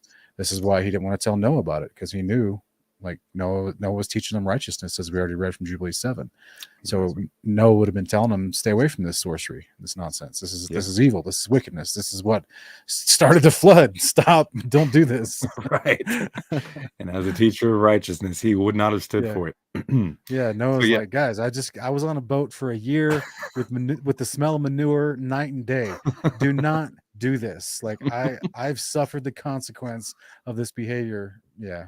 I can only literally. And so, yeah, because there's lots of theories out there, right? Some people think that, angels must have come again and mated with humans to make some more giants if there were giants after the flood. We'd say no, that was a pretty severe judgment and punishment that was passed on those rebellious Watchers who did so, and none of them were going to do that again. And we don't see any record. There's no scripture that says that another set of angels came down after this first that was punished. So we have to, put some pieces together here. Would you read Enoch 105, 14 through 16? It says, a great destruction therefore shall come upon all the earth, a deluge, a great destruction shall take place in 1 year. This child which is born to you shall survive on the earth, and his 3 sons shall be saved with him. When all mankind who are on the earth shall die, he shall be safe. And his posterity shall beget on the earth giants, not spiritual, but carnal. Upon the earth shall a great punishment be inflicted, and it shall be washed from all corruption. Now, therefore, inform your son Lamech that he who is born is his child in truth, and he shall call his name Noah. All right. And it says his children shall beget giants on the earth, but it says specifically that they won't be spiritual giants, but carnal. That's right. So that to me tells me that it wasn't the result of spirits mating with women. Angels. Right. Again, because the ones before the flood are called unclean spirits. Mm-hmm. The ones after the flood are just called big men. Okay. Yeah. Gotcha. Yeah.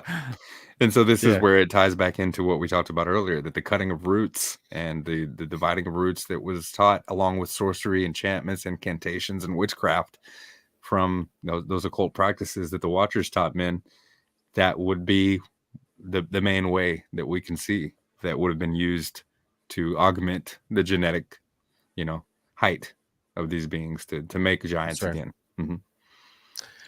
Yep, that's right. Good stuff. Anything else about this passage? No. We can move along then. Good deal. Numbers 13, 27 through 29. Thus they told him and said, we went into the land where you sent us. And they're talking to Moses here. And it certainly does flow with milk and honey.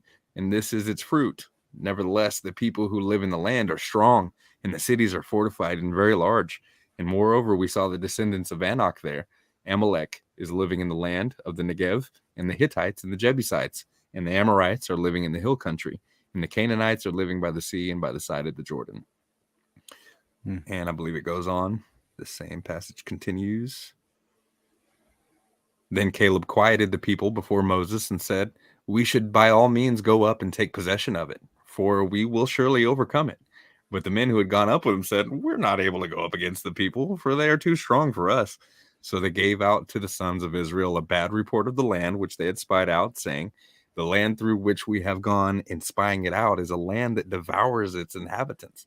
And all the people whom we saw in it are men of great size. There also we saw the Nephilim, the sons of Enoch, are part of the Nephilim, and we became like grasshoppers in our own sight. And so were we in their sight.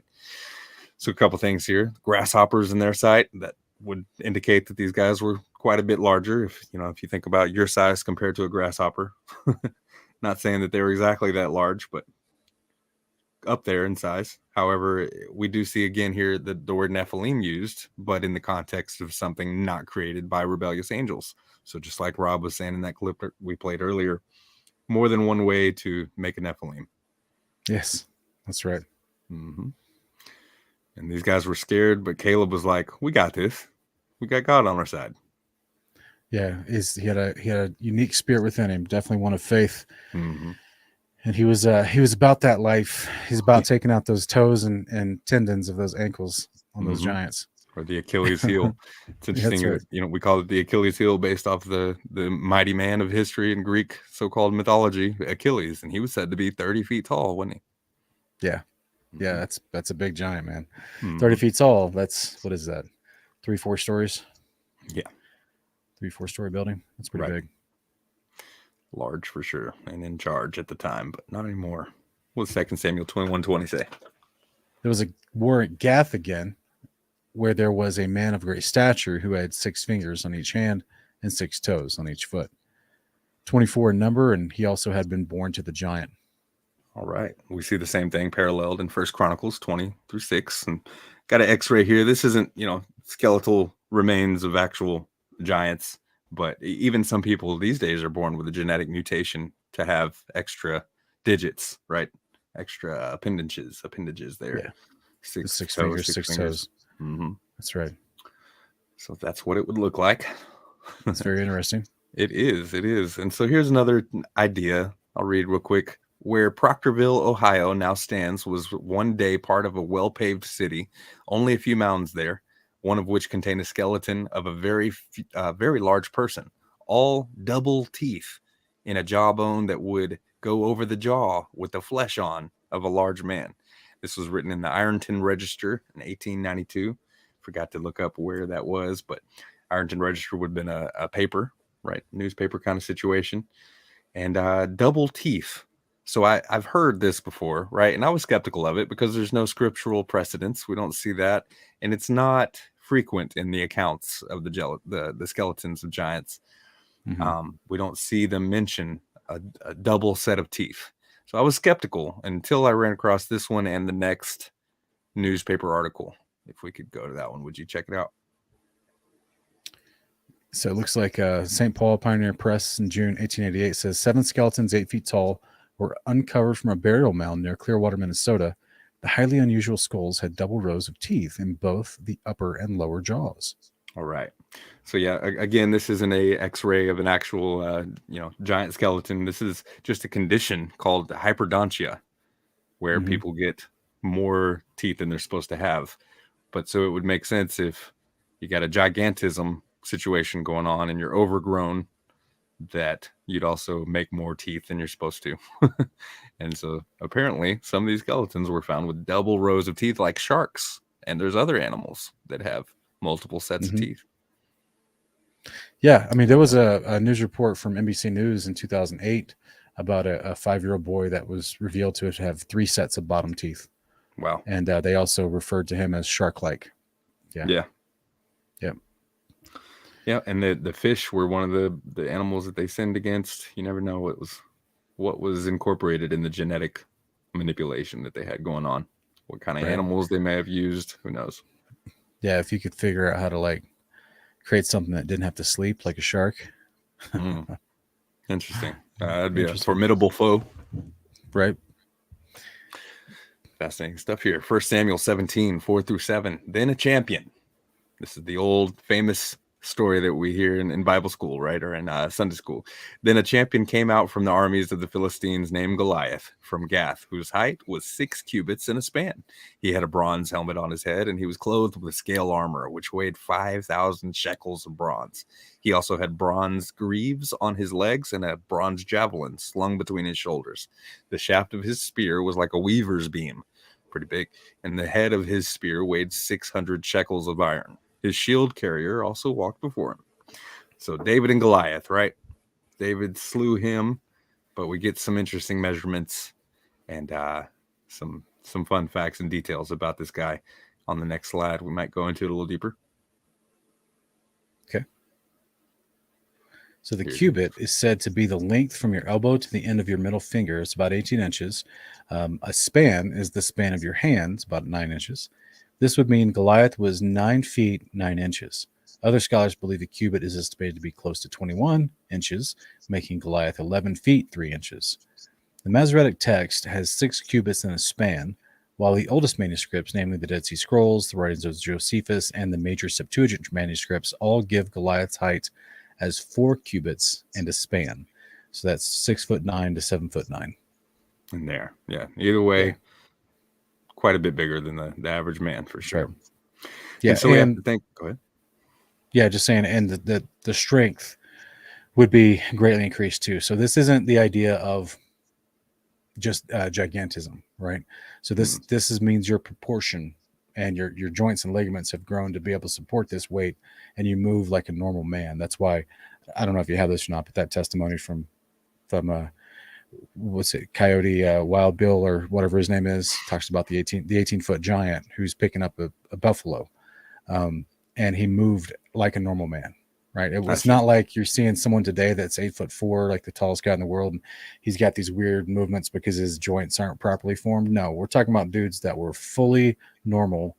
Their muscles, fibers, or tendons, everything in them is formed to support this weight, and so they can move in terrifyingly fast ways, I'm sure. Yeah. Yeah. We see the reports saying that they were equally proportioned for their height.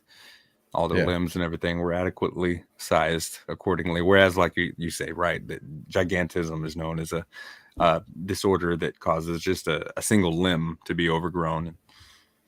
Yep. So these guys were not like that. However, this Goliath guy, I think there's some more information just to give an idea of his strength and size on the next slide. Goliath's armor weighed 5,000 shekels of bronze, it said. And so 1 shekel of bronze weighs about 0.39 ounces by modern scholarship, speculation, and understanding. And so this would mean Goliath's armor weighed about 122 pounds. And the head of his spear weighed about 15 pounds, just the head of his spear. And the whole spear is like a weaver's beam. So if you Google a weaver's beam, you're looking at a spear-looking thing that's like 10 feet long at least. Wow. Yeah. So it reminds me of like military rucksacks, where they have to carry 50 pounds on their back for hiking, and that's something they build up to because it's so arduous on the body. But this dude's just carrying around 150 pounds worth of armor and metal, like it's nothing. You know what I'm saying? Right. So this would lend to the idea, like, because on the low end of the cubit there, even in the Septuagint text, we saw that we concluded the idea of maybe about 6'9". I think you'd have to be taller than that to be wearing this heavy of armor. I think so. 11 foot sounds more close to it. Yeah. So some textual variances there, but Testament of Judah 3:7. Jacob, my father, Judah says, slew Beelisath, king of all the kings, a giant in strength, and he was 12 cubits high. 12 cubits on the low end. If we do 12 times what they said, 18 inches. Yeah. 18, we're talking 216 inches in feet is looking at 18 feet tall. Yeah. On the 3 low times end. the size of a normal man. Yeah. Mm-hmm. That's a good picture that you paired with this verse because, and this is Jacob, guys. So, the one that people thought was just a tent-dwelling hill grabber. No. Read Jubilees. Jacob was a man of war. Jacob was feared. Jacob was nobody to be trifled with. You don't raise sons like Simeon and Levi and Judah if you're a pansy of a father. I promise you, Jacob was a man of men. And so this is, it's no mystery that he would be able to take on giants just as other great men of the patriarchs did also. Right. Yep. The namesake of Israel. Yeah. Yes, sir. I believe we got another one. As they continue to get a little smaller throughout the time, we see even Jubilees attest to how they were different sized after the flood. Even what does it say in 29:9? Before they used to call the land of Gilead the land of the Rephaim, for it was the land of the Rephaim. And the Rephaim were born there, giants whose height was 10, 9, 8, down to 7 cubits. Okay. So we got a picture here of Og, king of Bashan, Deuteronomy 3:11, around 1400 BC. He's estimated to be around 12 feet. 1577 AD, under an overturned oak tree in the canton of Lucerne, there's a 19-foot, 6-inch skeleton found. 1456 AD in France, beside a river in Valence, 23-foot skeleton was allegedly discovered. 25-foot, 6 inches skeleton found in 1613 AD in France, near the castle of Chaumont. Nearly a complete skeleton, they say. And in 650 BC to 640 AD, somewhere estimated in that time period, Carthaginians uncovered 2 this size. An earthquake in Cimmerian Bosphorus uncovered 1 more that was allegedly 36 feet tall. Like we said, Achilles was said to be. It's a imposing thing. That would be an imposing thing to see coming at you. Yeah. So giants whose height down 10, 9, 8 down to 7 cubits. We're talking 17, 15, 14 down to 10 feet with these post-floodies. So what's interesting to me is this word Rephaim, because it translates as like, well, at least last time I looked it up, a mixture of terrible, I think either horrible or terrible ones, but also in reference to spirits of the dead. So I think it's interesting, though, because you had the star god, which the Septuagint, depending on the translation. You go, well, it's Rimpham by some translations. Other ones called it Rephan. And so there's no M before the PH. It's just Rephan. And then, so there's still the core root word of Repha, as opposed to like in the Hebrew, this word we're looking at on the screen here, the Rephaim is a plural of Repha. Gotcha. Yeah. You see what I'm saying? So like, it makes you wonder, because Rephan was also called Kion in other translations, Kaiwan. He is the Assyrian star god. He literally is I'm going to be talking about him tomorrow night in my 42 series. He's basically a version of Satan. He's a version of Ra. Yeah. Okay. So it would be interesting if these giants are named after that god and that concept. It sure would. Yeah. Because we see in Deuteronomy and paralleled in Psalms that the rebellious Israelites sacrificed to demons, and so it would make sense here with what you're saying. Yeah, it's interesting. Good stuff. More testimony of their heights. We got Deuteronomy 3:11. For only Og, king of Bashan, remained of the remnant of the giants. Indeed, his bedstead was an iron bedstead. 9 cubits is its length, and 4 cubits its width, according to the standard cubit. So I've done the math already on this one to where if it's anywhere between 18 to 21 inches, we're talking 6 to 7 feet wide, and 13 feet 5 inches to 15 feet 9 inches long. That's you've heard of a California king. This is like a Nephilim king.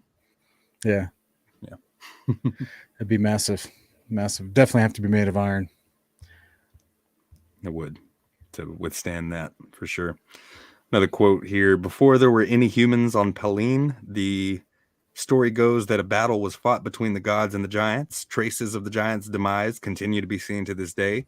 Whenever torrents swell with rain and excessive water breaks their banks and floods the fields, they say that even now, in gullies and ravines, the people discover bones of immeasurable enormity, like men's carcasses, but far bigger. That was a quote from Silenus in 200 AD. He was a Greek historian. But we also see in Egyptian and Sumerian cave paintings and the pyramid paintings that they did, and what they engraved on the walls there, we see these depictions. And so a lot of people will say, oh, they just depicted some of them larger because of their authority, and it was just hyperbole, or they used this to give the understanding of how much more powerful in authority they were. But these guys were pretty smart. They're building some advanced stuff, and they seem to have a good idea and concept of scale when they made these drawings. Yeah, and this is a wonderful hieroglyph representation of what we heard from that video clip you played earlier, where it talked about the explorers and their encounters in North and South America, running into giants, specifically in Southeast United States, where they found races of giants that found races of natives that were ruled by giants. That's exactly what we're seeing here in Egypt across the Atlantic Ocean. You're seeing the Egyptians ruled by giants, which is what I tried to share earlier. This is why they're always sitting in the thrones, being attended by this lesser, smaller beings. This is actually, and so what I would put forward, Wes, with these ideas, putting these ideas together, is that many of the native tribes that came across the ocean, they did not have, how do I put this? They did not set up shop in the same dominant way as you see in Europe and the Middle East and Africa, with these Nephilim rulers having massive empires under their reign, basically. I don't know why. I have theories, but it's all conjecture, just from putting together history and different things, and about the different wars and about the other scattered Israelites that were here too, constantly thwarting their plans. But that's a whole different show. So it just makes me wonder if. So all I'm going to try to say is there's consistency with the concepts that you would see over here, where there were some native tribes that were highly pagan, that were highly occultic, and that were very mean, destructive, and evil practices, as you heard from one explorer. And they warred with other good tribes of natives. So the Nephilim, whom favored the burial mounds to be buried in, were them in their smaller, lesser way mimicking the old world, where you see like the Egyptians building massive places for burial for themselves and memorializing, the pharaohs, which would have been rulers as giants and Nephilim, memorializing those rulers that passed on with great pomp and and great wealth and everything. They just didn't seem to have that same availability, or didn't have the organization to be established like that once they got to the quote unquote new world. But in Egypt, you see literally, chiseled on hieroglyphs. Like, you see there were giants living amongst other normal sized people, and they were the rulers of Egypt. They were considered as gods, and there's chimeras as well. So it's all the same practices that was introduced before the flood. And I just think it's interesting to me, because you have this book that was written about Isis. And I quoted from this in one of my shows on one of my channel, but it's called the Apuleius. I don't think I'm saying that right, but it's called the Apuleius. And it's about Artemis and Diana. And as she's explaining all the different tribes in Europe, the Middle East, and Africa that worshipped Diana or Artemis, or Queen Isis, as she was known to the Egyptians, she lists off a whole bunch of different tribes, right? But then when she gets to the Egyptians, she says, "And the Egyptians who excel in ancient learning honor me with worship which is truly mine, and call me by my true name, Queen Isis." So she lists off all these other people groups. When she gets to the Egyptians, this book makes special note that they worship Isis because they excel in special learning. So now take that mindset, look at what we're looking at, the hieroglyphs, look at what we see left over from Egypt, and how the world, who worships Ra still makes a big deal about Egypt. And then look at all the remnants of giants throughout all the other countries, all the other lands, both North and South and Central America. Then you realize they did not excel in ancient learning. See what I'm saying? Right. So they still had their own mounds. They have the serpent mounds. They have the ancient burial mounds. They have their own earthen works, is what they're called. It's like they're trying to mimic the pyramids. And then you get down to Central America, and you're like, oh, wow, they did build some pyramids there. It's pretty amazing. But they do have amazing, Temple Teotihuacan is pretty amazing, but it's not to the same complexity and level as you see in Egypt, right? It's not to the same length of history, and they definitely were not as dominant as Egypt was for thousands of years, even though they were ruled by the Greeks for 1,000 years in between that. So I just think it's fascinating to me that whomever's writing this ancient book, the Apuleius, and talking about all the different nations that worshipped Queen Isis, which is Mother Babylon, they made special note of the Egyptians, and that they excelled in special learning. Right. Yeah, you pointed out in one of your early episodes of 42 that, like, when we see the Queen of Heaven as referenced in Jeremiah, this isn't a holy Queen of Heaven. The idea of a female deity that is on God's side. This is a representation of Mother Babylon, Satan's home in the sky. That, yeah, we'll have to discuss more in a future episode, and definitely check out Investigating Babylon, as well as 42, which has a new episode premiering tomorrow. Super excited about tomorrow. That's right. The Cult of Saturn. Check it out, guys, on Kingdom in Context. But so, yeah, the Sumerian civilization tells of a race of giants who ruled over the Sumerians, and there are many depictions of them. Sumerian records speak of a giant named Gilgamesh who ruled for 126 years. He's generally considered by scholars to be an actual historical figure, as inscriptions have been found confirming the existence of other figures associated with him. There are hundreds of depictions of giants in ancient Egypt, and Egyptian records describe the ancient pharaonic dynasties, like the pharaohs, the dynasties of the pharaohs, as a race of great giants. And hundreds of giants' sarcophagi, like sarcophagus, have been found, but the mummies there have long been looted. And so, yeah, lots of testimony of that kind of thing going on that we just aren't fed in the public school systems. Yeah, and we've seen multiple comments in live chat tonight along that same line of saying, like, how is it that we weren't taught this in school? It's an indictment against the public education system.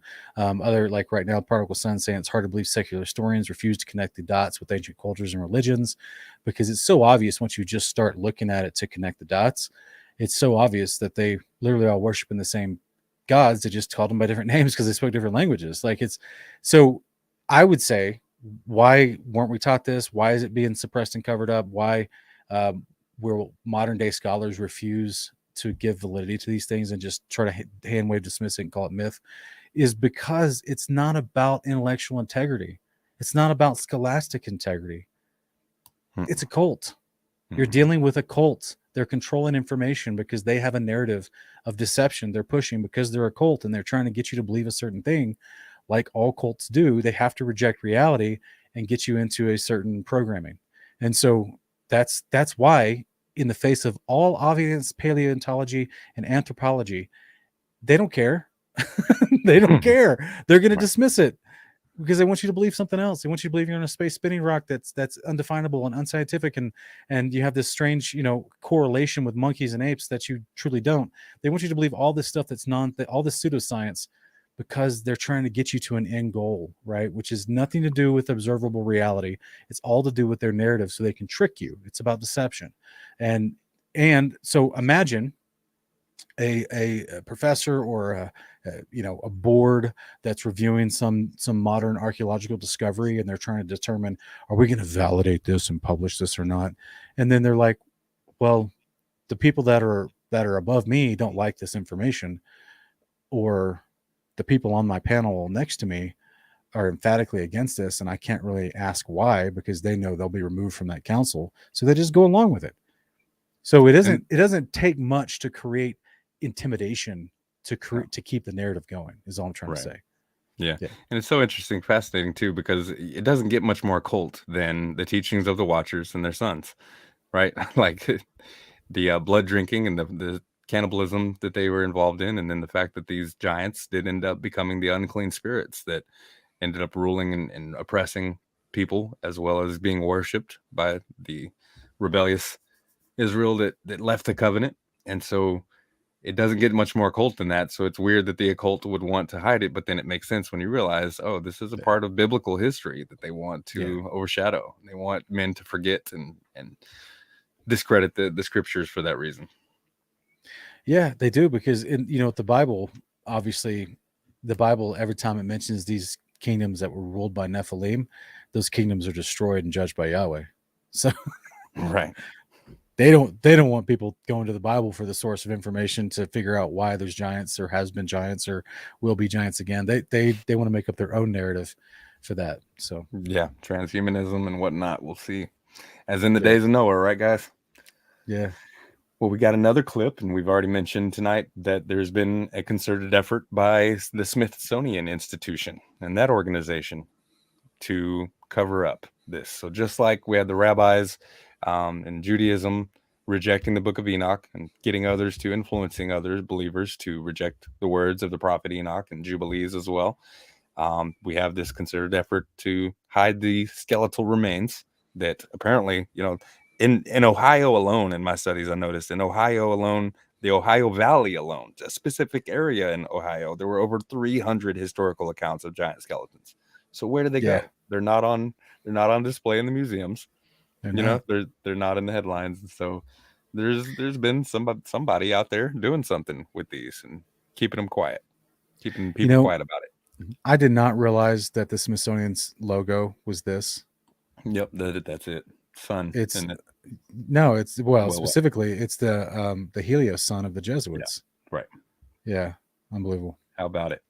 So let's check it out. Let's see what we got. Finally, another voice in our clip. We are going to hear this lady again, and that was from a documentary I found on Rumble. Just in case anybody's curious, this lady we keep hearing in our clips, I couldn't figure out who she was or who it's made by, but it says everywhere giants appear, they can't hide the facts anymore.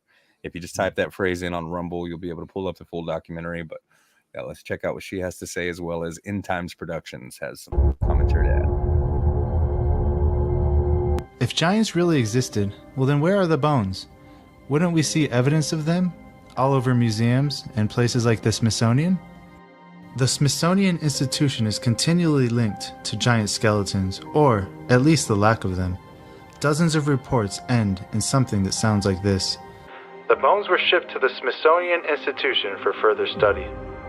Although back in the days these discoveries were made public, once the discovered skeletons were brought to the respected museums and historical institutions, they completely disappeared and no one ever talked about them again. Almost all of the discoveries end up in the Smithsonian Institute. There are also supposed reports of the Smithsonian purchasing giant skeletons excavated by citizens, which then disappeared, never to be heard from again. The Smithsonian even had a special division for exploring ancient mounds and supposed giant burial sites. One famous discovery of a giant, which was also covered up by the Smithsonian, is the San Diego giant from 1895. There was even a picture of the giant mummy, which was shown in many newspapers. The mummy was inspected by many scientists. After his inspection, the San Diego giant was purchased by the Smithsonian. The World, October 7th, 1895, San Diego, California. Quote, "The corpse of the biggest man that ever lived has been dug up near San Diego, California. At all events, there is no satisfactory record in ancient or modern history of any human being nearly so tall. The mummy for in such a condition the remains were found is that of a person who would have been about 9 feet high in life. This makes allowances for shrinkage, which may be pretty closely calculated. As to the accuracy in the estimate, there can be no question, as the cadaver has been carefully inspected and measured by Professor Thomas Wilson, curator of the Department of Prehistoric Anthropology in the Smithsonian Institution, and by other scientists. The tape line even now registers the length from heel to top of the head at 8 feet 4 inches. The body was found in a cave by a party of prospectors. Over the head are the remnants of a leather hood. The man was well advanced in years. It has been stated that the man must have surpassed in height any giant of whom there is historical record." End quote. 13 years later, in 1908, when the mummy was being exhibited, the Smithsonian ran some tests and suddenly dismissed it as a hoax, saying it was made from gelatin. The fact that it took that long, and after spending so much money to acquire it, plus the fact that it was carefully inspected by experts 13 years earlier, does suggest there may be more to this story than meets the eye. New York Times, April 5th, 1886. Catersville, Georgia. This news report from the New York Times describes how water receded from the Tumlin Mound Field, now called Etowah Mounds, and revealed, quote, "acres of skulls and bones. Some of these are gigantic. If the whole frame is in proportion to 2 thigh bones that we found, the owner must have stood 14 feet tall. Also found was ornaments of shell, brass, and stone. It was noted that a, quote, representative of the Smithsonian Institution is here investigating the curious relics," end quote. This fact was confirmed by its inclusion in the Smithsonian's 5th Annual Report, 1887. The Etowah Mound site is just south of Catersville, Georgia, and is a 54-acre site that was built and occupied in 3 phases from 1000 to 1550 AD. Itawa has 3 platform mounds and 3 lesser mounds. Temple Mound A is 63 feet high with a base of 3 acres. It overlooks Temple Mound B. This is another wonderfully impressive site from the Mississippian era of the mound builders. Another report from the American Antiquarian 752 in 1885, quote, "On the stones which covered the vault were carved inscriptions, and these when deciphered will doubtless lift the veil that now shrouds the history of the race of people that one time inhabited this part of the American continent. The relics have been carefully packed and forwarded to the Smithsonian Institute, and they are said to be the most interesting collection ever found in the United States." This next account comes from Crawford, Minnesota, from the American Antiquarian 1887, volumes 9 and 10, January to November 1887, page 176. Quote, "At a depth of 14 feet below the surface, the workmen came upon a skeleton of a giant, in a tolerable good state of preservation. The skeleton was 8 feet 2 inches in length, and measured 2 feet 2 inches across the pelvis. At another point, about 6 miles from where this skeleton was found, at the mouth of the Sioux, one of the agents or employees of the Smithsonian Institute at Washington exhumed the remains of another skeleton, the size of which was calculated to be about 9 feet in length." This next one is called "Finding Skeletons of a Giant," from the Worthington Advance, November 18th, 1897, page 3, Ethnological Work of the Smithsonian's Division of Eastern Mounds. Quote, "It is officially recorded that agents of the Bureau of Ethnology have explored more than 2,000 of these mounds. Among the objects found were pearls in great numbers, and some of very large size. It is a matter of official record that, in digging through a mound in Iowa, the scientists found the skeleton of a giant, who, judging from actual measurements, must have stood 7 feet 6 inches tall when alive. The bones crumbled to dust when exposed to the air. Around the neck was a collar of bear's teeth, and across the thighs were dozens of small copper beads." This next one is about a man who refuses to sell the skeleton of a giant to the Smithsonian. It's from the Arizona Journal-Minor, October 13th, 1911, page 3, Walnut Creek, Arizona. Quote, "Mr. Shoup was provided with photographic instruments and took several pictures. Mr. Shoup of the Smithsonian also desired to take it, the giant skeleton, back to Washington, but this request was held up by Mr. Marks, stating that, as the subject was found in the territory, it should be kept there. Mr. Shoup and Mrs. Shoup of the Smithsonian was very much interested in those portions of the human frame that were intact, particularly the skull, which indicated that the giant was of such an abnormal size as to be beyond comprehension of that of a human being. If authentic, one would assume that the photographs should still be in the Smithsonian records, but they're not. And that leads us to the question, where is that picture and all the bones that the Smithsonian has taken throughout the years? The news stories we just read are just the tip of the iceberg. There's many more news articles that report giant bones being brought into the Smithsonian for review. However, the official record declares giants to be myth. So what's going on here? Is this a cover-up or something else? There we go, guys. Yeah, really, this whole episode is just the tip of the iceberg. We've done a comprehensive job covering all the scripture that I could.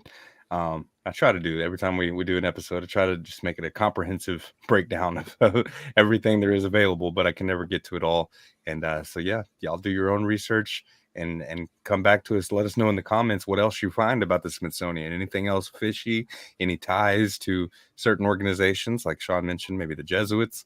I'm undoubtedly there is connections to a society of people that are nefarious, that want to cover this up for their own greedy or ideological reasons. And so, yeah, we see over and over again in those reports that the Smithsonian agents of the Bureau would either be present on the site of the dig site on scene, or they would have the bones and the remains forwarded to a branch office of the Smithsonian. So all they had to do was post up in the hot spots and have agents ready to be commissioned, or let it be known that there was a handsome reward for people to be paid for those remains, and it would have been pretty easy, with little pushback. But even as we see, there were people who pushed back.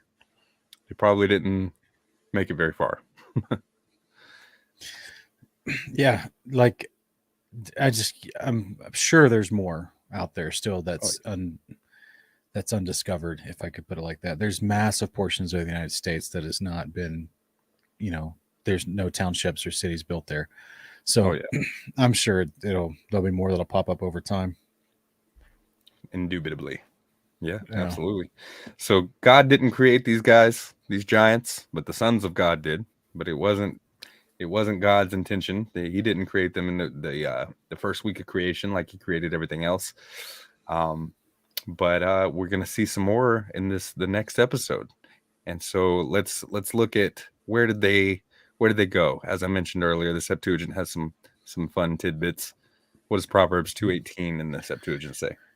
It says, "For she has fixed her house near death and guided her wheels near Hades with the giants." All right, we see a correlation of giants being in Hades, like in Hades with the giants.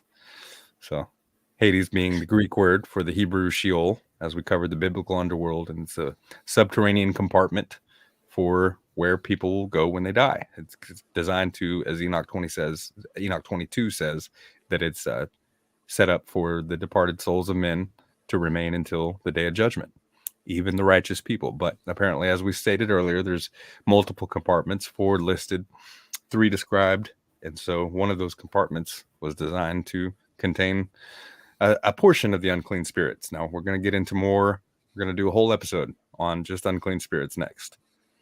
I'll stay tuned. But what does Ezekiel 32:27 say in the Septuagint? It says, "They're laden with the giants that fell of old, who went down to Hades with their weapons of war, and they laid their swords under their heads, but their iniquities were upon their bones, because they terrified all men during their life."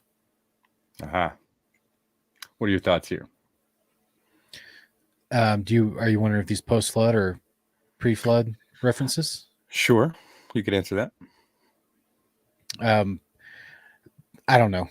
Honestly, I mean, I would imagine they're all in Hades, but Hades is such a general word for the underworld. It doesn't describe which compartment. So as we already talked about, the ones before the flood would be of a spiritual nature. That's a different type of created ontology. They may still look like a man, just like angels can look like a man, but they have different capabilities because they're made of spirit. They're made of a version of spirit, whatever that is. They're called unclean spirits. Yeah. They're not called unclean men. They're called unclean spirits. So they're clearly made of a different type of makeup than the carnal giants, the ones of flesh and bone, normal, regular flesh and bone after the flood. And so that would determine which compartment they go to, basically, is their makeup, in my opinion. But ultimately, regardless, if they're evil, they're still going to be awaiting to be thrown in the lake of fire once Yeshua returns and at the end of the millennial reign. So I think that clearly this is more validation from the prophets and from whoever wrote the Proverbs chapter 2 that the giants were real, they were a thing. They're being judged according to their deeds, and they're going to be destined for destruction. This is why they're being held in Hades, and obviously being spoken of as having iniquity, right? Which means they were sinful, transgressing the good law of God, and this is why they caused terror in life. So yeah, terrified all men during their life. Yeah, understood. Yeah, so spoiler alert, we're going to look at the scripture that discusses this and break it down more, but just to do this topic justice, yeah, the giants became, the disembodied spirits of the giants that were slain became the unclean spirits that we call demons today. And Jubilees tells us that Mastema, which is another name for Satan, petitioned Yahweh to have control over a portion of those demons, and Yahweh turned and said, you can only have 10% of them. So 90% of the unclean spirits that disembodied from the Nephilim giants were taken to a compartment in Hades Sheol, whereas another 10% of them are now left on the earth until the day of judgment. Yeah. Until Yeshua's return. Yeah, it's interesting. I'm waiting for that day, because even that 10% is causing problems. They are. They sure are. Yeah, we've seen it personally. But there is deliverance. And we'll talk a little bit more about that too as well on our next show. However, yeah, that just gives you a little bit of an idea of what has happened to them. We've discussed where they came from. We discussed what they've done, how they came about, and what they looked like in a lot of capacity. But yeah, somebody's in the chat asking when I'll be back on camera. Yes, everything's okay. Something a little personal going on with my situation, but working on it. And thank you guys for hanging in with us and tuning in, even if I'm not able to be on camera. So appreciate y'all. We had Miss Beetlejuice complimenting the show tonight. So thank you so kindly. Very kind of you. But yeah, thanks to all your support and encouragement. I will be able to return to camera soon. However, we're looking to have a guest on next week. I look forward to that. Reconciled says, WesBlaze, thanks for explaining this. Never heard it in mainline churches once, despite spending decades in church. Wow.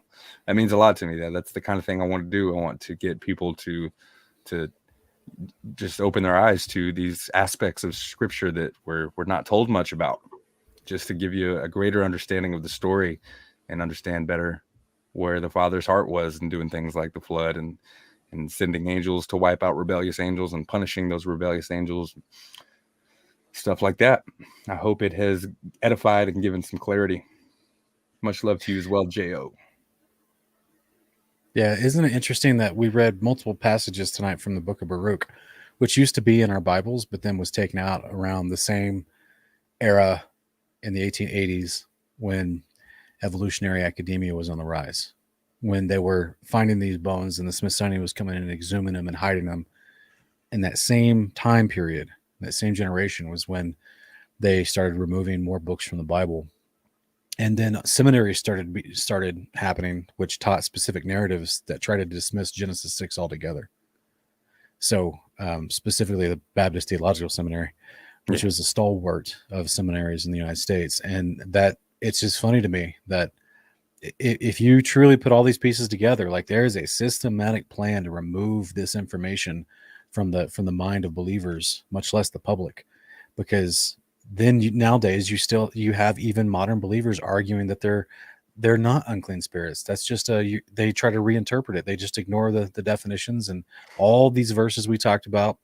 They ignore the history. They ignore the context of the stories and how the Israelites were afraid to fight the children of Enoch because they were so big.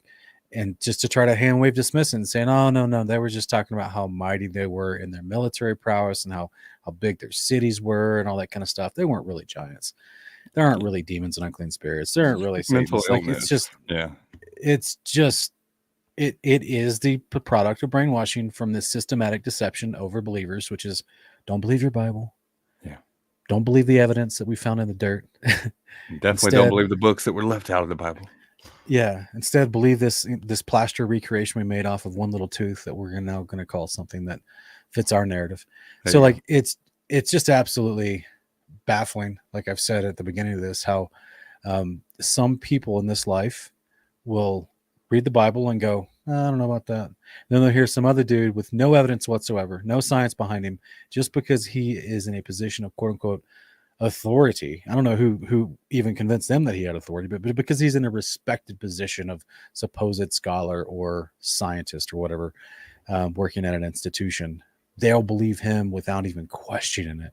But then they look at this timeless document that's been validated with hundreds of prophecies and thousands of years of archaeology. And then they'll look at that and they'll go, yeah, I don't know if I believe that. That's probably not true. So just opposite. Yeah. Increase our faith, Father. Increase our faith. Your lad adopter says, Baruch is on fire. I got to agree. Bob Cleveland, WesBlaze, thank you for this tremendous, well-researched presentation. Wow.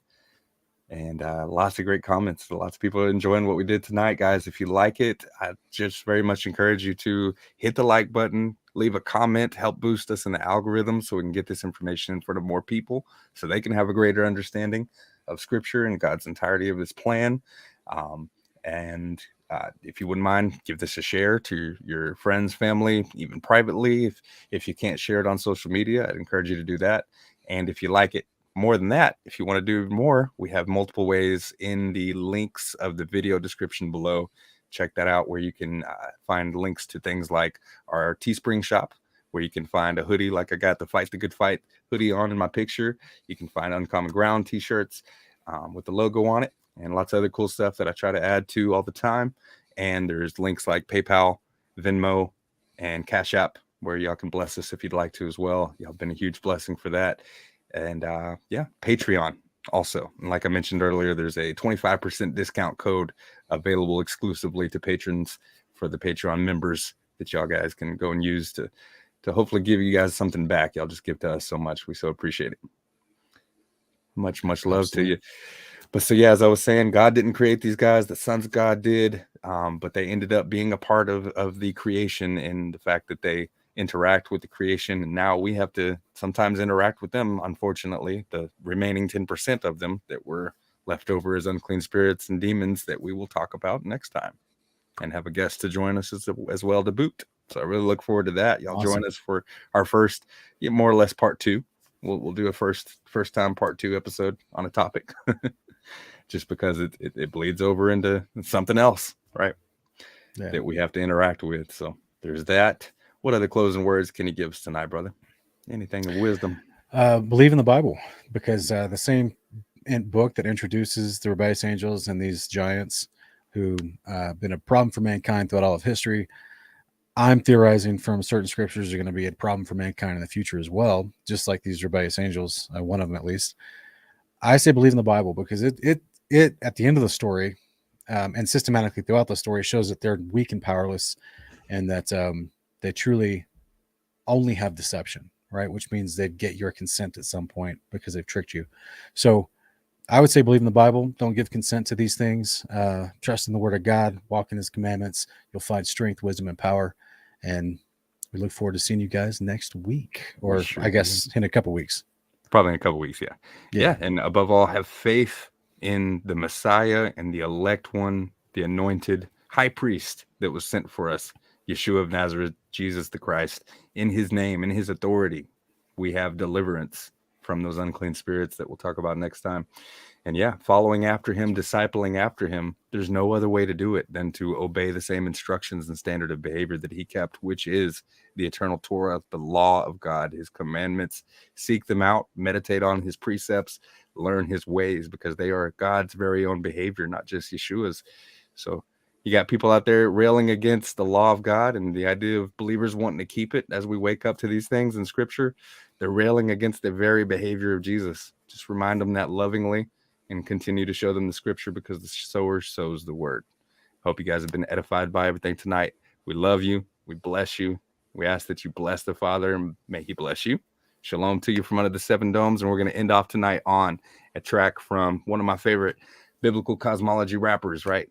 ODD TV. And he's featuring a artist named Optimistic on their song called The Twilight Zone. Sometimes it feels like we're living in the Twilight Zone these days, doesn't it, Sean? It does. Every day. Every day. Well, I appreciate you being here with me, brother. Thank you as always. Your input, your commentary, your knowledge has been just a wealth of information and a honeypot that I hope more people learn to tap into and learn from you as well. Thank you, God bless you, bro. Yeah, absolutely. Right. Y'all have a great night. See you next time.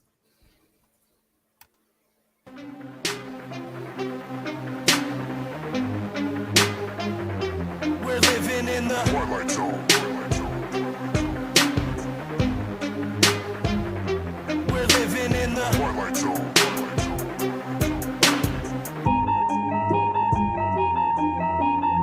These crazy days that we live in just cause me aches and pains. Lately my life is like a season of Stranger Things. This place is flooded with demons and they invade your brains. This is an artificial hell and they create the flames. Day to day I just try to stay strong and make it through. Wake people up from their slumber, that's what I came to do. Please don't believe what you see on TV and think it's true. It's all just targeted programming and it's aimed at you. It's everywhere, you're getting lied to and yet you barely care.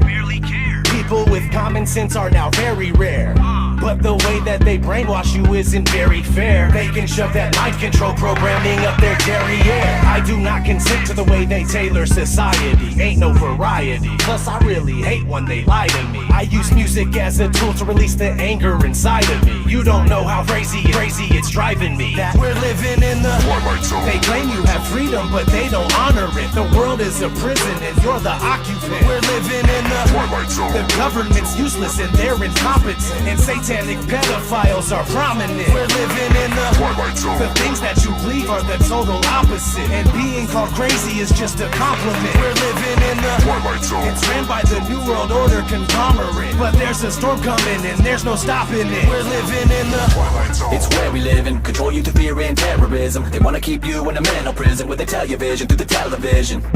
Where the ignorance is bliss and they just keep you living in it. You're a business, getting us citizenship. What did you really think that your birth certificate is? Get the straw man on. Money isn't paid, it's all the banknote. It's only a bill exchange when you pay that loan. Like a monopoly game, but you can't pass go. When you turn on the TV, y'all did. You get politically entertainment. The news that you see is all suggested. Lower brain frequencies contribute to our stress. And you're responding, telling me that we're free living in this country. Military overseas and it's all for our peace. Just a record on repeat from the programming. Like probably want a cracker. Put you through education for domestication, control the mind faster. Giving you medication to poison our masses. If you ever question what's coming from our masters, and you're rocking the boat, or you're ever having any thoughts of your own, you better hope you never caught walking alone to be locked up a road off by the vehicle. Got your life looking like a sci-fi show. Brain scrambling when the Wi-Fi's on. Airplane mode when I buy my phone. If your eyes wide closed, we're living in the Twilight Zone. They claim you have freedom, but they don't honor it. The world is a prison and you're the occupant. We're living in the Twilight Zone. The government's useless and they're incompetent, and satanic pedophiles are prominent. We're living in the Twilight Zone. The things that you believe are the total opposite, and being called crazy is just a compliment. We're living in the Twilight Zone. It's ran by the New World Order conglomerate, but there's a storm coming and there's no stopping it. We're living in the Twilight Zone. I ask myself, why do I even bother? Cause people are just like sheep that are lining up for the slaughter. If they're killing rats with fluoride, then why is it in the water? They're using the news to fool us, divide us so they can conquer. The longer you stay asleep, then the longer I'm gonna scream at you. I can't believe you let them deceive you, it's inconceivable. I won't stop until you wake up and do what you need to do. This world is overran with an evil that is unspeakable. Most people don't know, so they just vote and pay taxes. The devil's hiding in the shadows and controlling their actions, and they think that the earth is a spinning globe on its axis.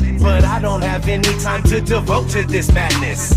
I have nobody to relate to, so I ride alone. Just me and all these wild thoughts that are inside my dome. I feel like I don't belong here and I can't find my home. I'm tripping and I'm wishing it was different, but we're living in the Twilight Zone. They claim you have freedom, but they don't honor it. The world is a prison and you're the occupant. We're living in the Twilight Zone. The government's useless and they're incompetent, and satanic pedophiles are prominent. We're living in the Twilight Zone. The things that you believe are the total opposite, and being called crazy is just a compliment. We're living in the Twilight Zone. It's ran by the New World Order conglomerate, but there's a storm coming and there's no stopping it. We're living in the Twilight Zone. And there's nowhere that we can go. Awaken now, I'm feeling all alone. We're living in the Twilight Zone. And the rest that remain asleep, sedated and still thinking that we're free.